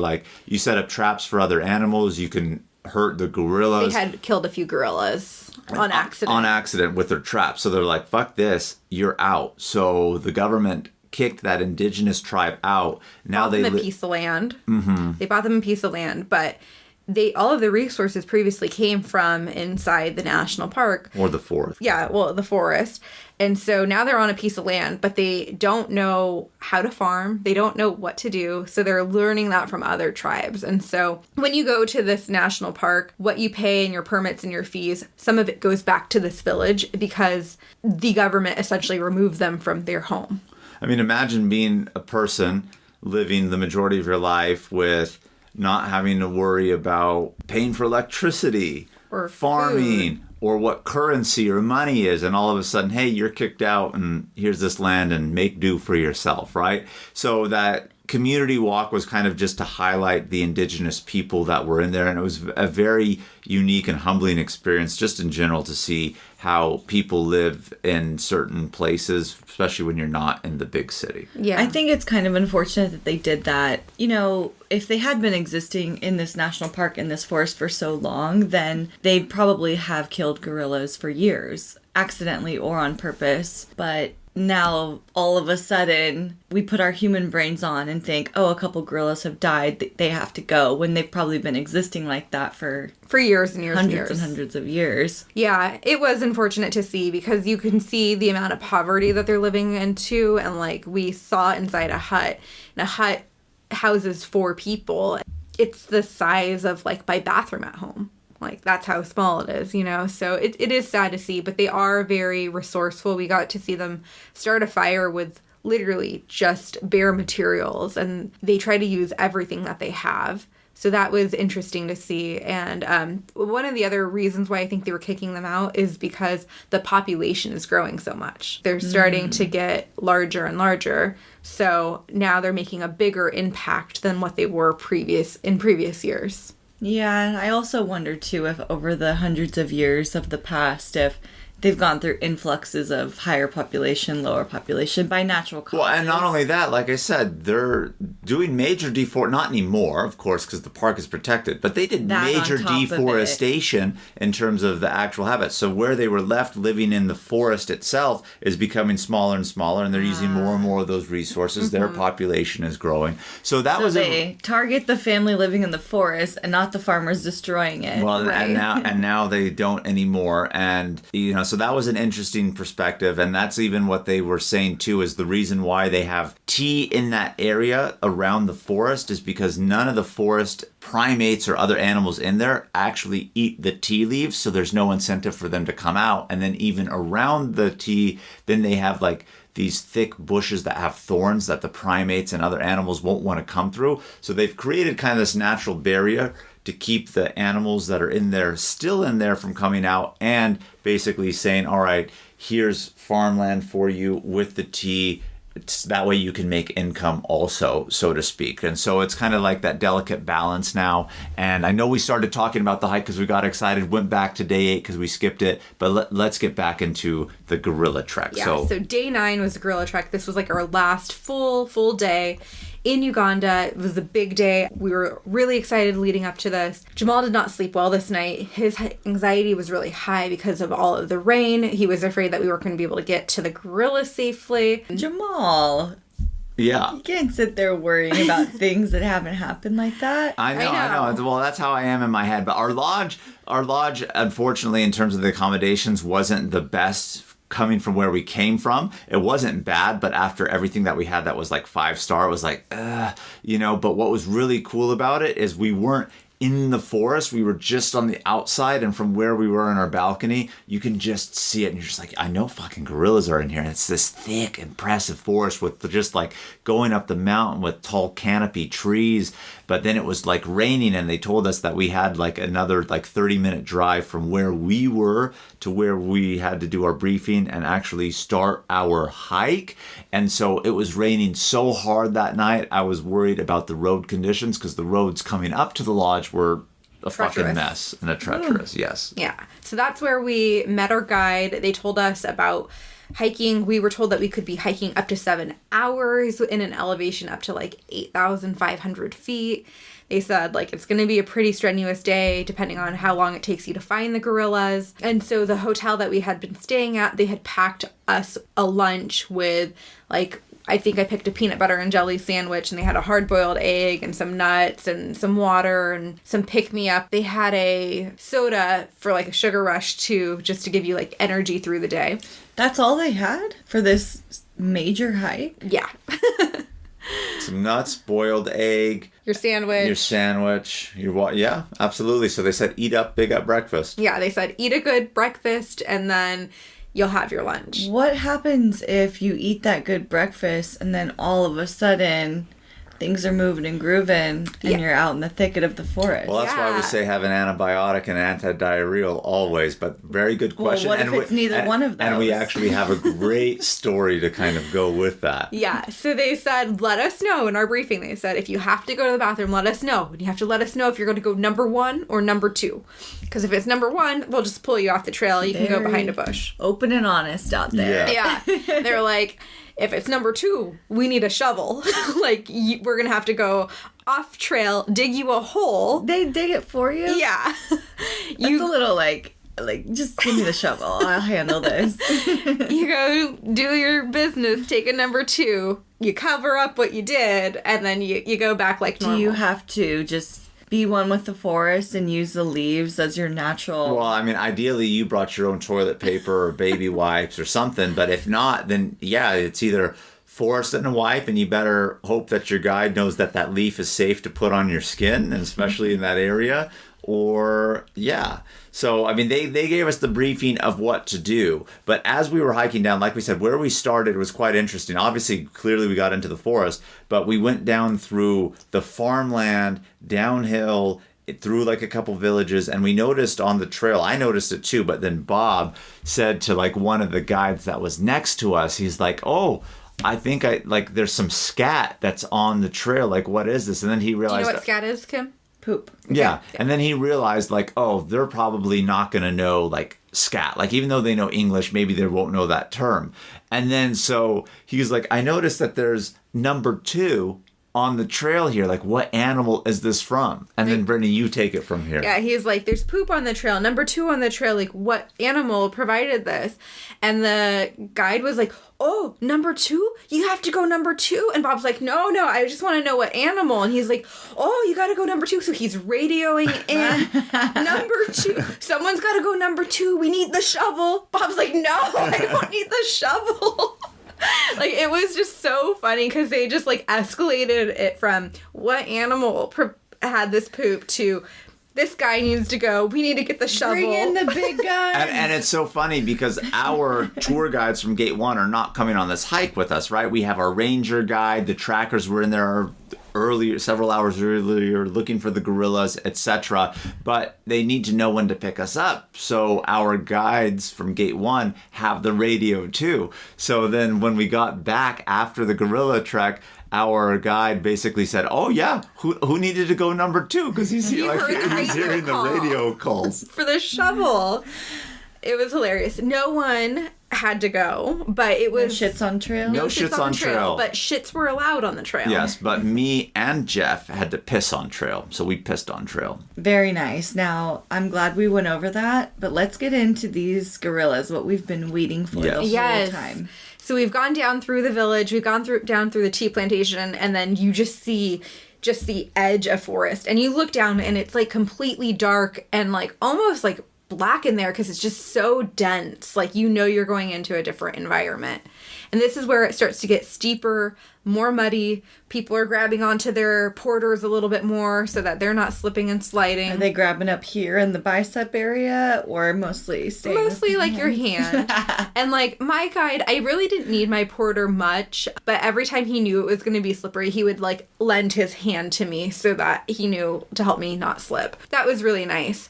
Some people did slip on the trail. They were briefing us and said, like, expect to fall a few times. So some people did fall a few times. But we were only hiking in the forest for maybe 15 minutes max when we heard a really, really large branch just snap. And we all got quiet. Like, oh my God. Because we knew it wasn't a human snapping that branch. We knew that it was a gorilla up ahead. So we all got quiet. The guy turns around and she goes, we think there's a gorilla up ahead. We think that, like, we found them. Well, not we think. She's like, they're here. So she's like, let's keep going, you know. So we start to get closer. We start to see them kind of in the distance. And so at this point, we have to give our backpack to our porters. You can't eat or drink in front of them. This is where we masked up. You have to mask up. And then they're basically like, you'll see your porter in an hour because now you have an hour to spend time with the gorillas. Aww. Once you get down there, the people that had been tracking the gorillas, they have machetes and stuff like that. So they start to make clearings of the bush so that we can all stand and view the gorillas. And good view of where they are in relation to us. So they've protected this forest, kicked a family out, yeah, but now are chopping the forest down for tourism. Well, they're not chopping the full tree. They're just chopping the leaves and stuff that's hanging over and vines. And they said, even to us, like, don't worry. They said, you come here in 3 days, this will be regrown back. Like, that's how fast it grows. And so we got to see the Christmas group. The silverback was 23 years old. His name was Christmas. And he had a family of like 7 or 8. What was really cool was he had a lady and they had a baby. And the baby was still pretty small. So we got to see that as well. We got to see the baby play. He was also very affectionate towards his lady. Like, he would sit there and he was like a human almost. Like, he was putting his hand on her thigh. They were hugging each other. Didn't at one point they fuck? She mounted him. She mounted She him. mounted him. He was sitting down, and she swung her leg over with the baby still like on her and the baby in between, and they were just kind of like having a little intimate moment right there for all of us to go ahead and view. But it's so interesting to see, like, to an extent, even with the chimpanzees, human like they are. Yes. In terms of their demeanors and things that'll get them going, Every time happy, I sad, see, upset. like videos online of monkeys, especially monkeys with puppies. Oh my god, they use their real hands, they pick them up, they cuddle them, they kiss them. It's like humans. It's so cute. And it was so interesting to go ahead and see that. So once we got there, we are allowed an hour in their presence. And again, you can only get within 10 feet of them. If they come closer to you, it is what it is, but you can't approach them. And so they got pretty close to us. I don't think the silverback got more than like 10 feet to us, but some of the other gorillas got a lot closer to us. I would say maybe within 4 or 5. There were some juveniles that were playing with each other, like play fighting. And as they were play fighting, they kind of like rolled over into our general vicinity. And as they were done, like kind of like eating, relaxing in one area, they would move to a next, not very far off. Then we follow them to that next area and get to watch them. At one point, we got a little too close for the silverback's liking, and not purposely like we encroached them. They were moving and got closer kind of to us, and he gave us kind of a look and sound to back up a little bit. So then our guy's like, we got to back up, you know, this, that, and the other. And so it's just this interesting dynamic of just being there, watching them, and this excitement and enjoyment, and also knowing like, shit, these are critically endangered animals, you know, like, I hope I'm wrong, but I mean, they could be extinct in 100 years. You just don't know. And here we are having this moment of like, holy fuck, like I've seen them in zoos. Now I'm here in the wild and enjoying the presence. And not only that, like I hiked to them. And the juveniles are really funny because, like, they're like little kids. We saw one put his finger in his nose and then, like, lick the booger off of it. Ew. You know, like, things like that where it's like a kid would do that. So it was really interesting to see how human-like they were, how they lived as a family, how they cared for each other, groomed for each other, played with each other, cared for each other. I mean, the mom was holding the baby, and one of the other juveniles, like, came up and was kissing the baby, too. So it was just, like, so human-like in interaction, and it was so humbling to be in their presence and to be able to watch that. We did go farther into the forest because they moved a little bit, and when you're there, you do have to wear long sleeves and long shirts. You want to tuck your socks over your leggings, all of that. We came across some fire ants while we were in the jungle. And if you step on their nest, they're crawling up you and biting you. And a few of them crawled up me and bit my stomach. And they're like probably a centimeter long. They're pretty big and they hurt. It burns when they bite. Oh my gosh. Yeah. How did they get onto your stomach? Well, they crawled all the way up my pants and then went under my shirt. So your socks were not tucked over your pants? No, they were. They crawled up her pants, but I mean, even if your thing's On the like outside. tucked in, I mean, you know, a button up, there's a way to get through the button up, right? It's not like a complete seal. So that's probably how and where they ended up getting in on Brittany. But you guys were wearing pants and long sleeves. What was the temperature? Well, it's a little bit cooler in the forest. So, like, the outside temp says that it's like in the 70s. It's like 75. Yeah. That's really not bad at all. Yeah, but once you're in the shaded canopy area, it is cooler. Because you think about Africa, you think hot. No, But yeah. that doesn't Right, sound but like we're it's at hot high at all. elevations. I mean, up to like 8,000 feet in elevation up in the mountains. So generally it's cooler. But like when we're going through the farmland area, even though it's 75, you're sun exposed, you're moving, it's still kind of like warm. When you're in the jungle trying to trek and climb over a whole bunch of stuff, because again, I just want to reiterate like how thick it is in there. You know, you got to duck so your face isn't hitting stuff. Crawl over like logs and branches, etc. So it builds up a sweat. So, but it is a very temperate temperature when you're in there. But wearing long sleeves, I mean, obviously you do get warm, but no one was sweating buckets, so to speak. But we had such a good time. Like, this was definitely the highlight of the trip for sure. Everyone had a good time. It was amazing, unforgettable experience. I'm so glad we did it.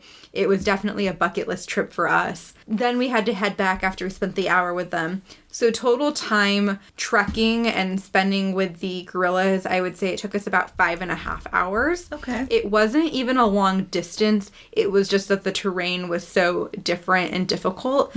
And, you know, with Gate 1 tours, most of the population there is a little bit older, so it takes them a little bit longer. If it was Jamal and I hiking it, we would have been in and out a little bit faster in terms of like being able to move up and down the mountain, but we were waiting on people to hike up and down. And not even from our group. We had an outside couple that got thrown in with our group, and they were the ones, I shouldn't say they, it was the wife. She was the one that slowed down the group. And not necessarily like in a bad way. I mean, everyone's going at their pace. We're all here to have a good time and want to enjoy it. But she's the one who made it go a little bit longer. I feel like if it wasn't for her, it for sure could have been done quicker.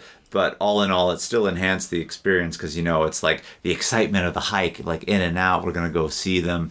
And so once we got back to the lodge, I mean, obviously we're exchanging stories of the entire trip amongst everybody traveling with us. Pictures, etc. Had our farewell dinner that Gate 1 is known to have. I always love the Gate 1 last night dinner drinks. Everyone's just in such good mood and and they ready did to go home. They did something different too. Right before dinner, they sat our group down and they said, like, what could we have done better? What did you like? What did you not like? How would you change the tour if you could? And so it was like a mini survey before the survey they send you in an email after you get back.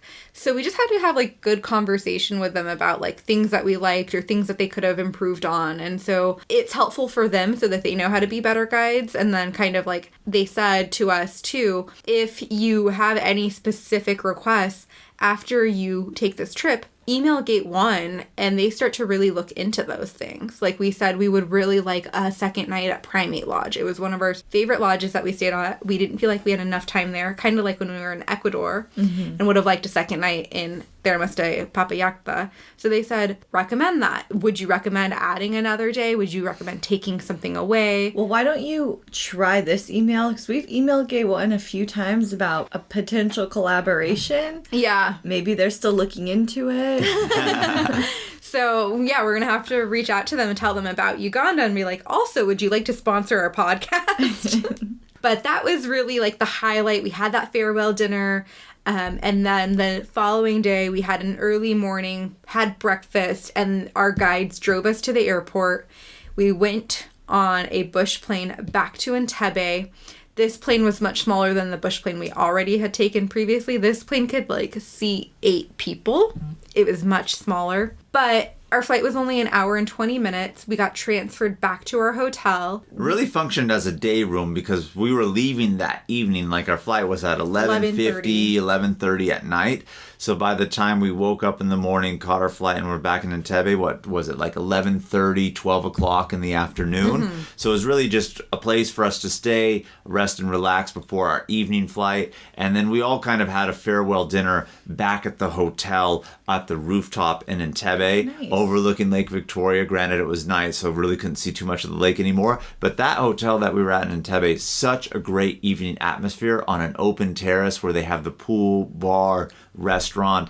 And we mentioned this earlier, lots of Indian cuisine because a lot of Indian chefs, and we had an amazing Indian dinner before we had our flight, and it was really, really good. And I mean, this is definitely number one on our trips right now. Like Uganda, if it's not on your bucket list, you need to put it on it. That is for sure. All right, questions of the week. We got one question in from Reagan on Instagram, and she was asking if all the meals were included, and if they weren't all included, what did you do for meals? Yeah, so the majority of our meals were included. The only meals that weren't included were on the very last day when we flew back to Entebbe. At the hotel, lunch and dinner weren't included. They were on your own. And so the entire time, Gate 1 did provide food for us from the start of the trip to that very end portion.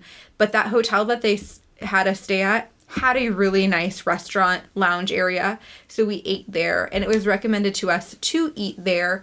They had a different variety of food. They had the Indian food as well as American food, and then that our day guide he also said, if you don't want to eat at the hotel, I can recommend you a place in town if you'd like. But we didn't go for that option. We were comfortable on our hotel roof, lounging with our other tour mates. And I think in generalities too, like if we're on a guided tour and the meal isn't included in a certain location, we'll always ask the tour guide, like, hey, where's a good place to eat? And like usually a safe local place, right? Because I want something that's off the beaten path, not like where they say, oh, tourists will like this. Like I want to try something. So that's usually what we'll do. But on this tour, everything was provided except for that last meal. That's awesome. And it was fucking amazing. All the food at the lodges were great. The whole experience here on this Uganda Gate 1 was absolutely amazing. No one in our group got sick. No one needed the medications at all. When we were in South Africa, some people did get sick and had to take medication. So the food was great and amazing. All right, you guys, that was amazing. I'm so glad you got to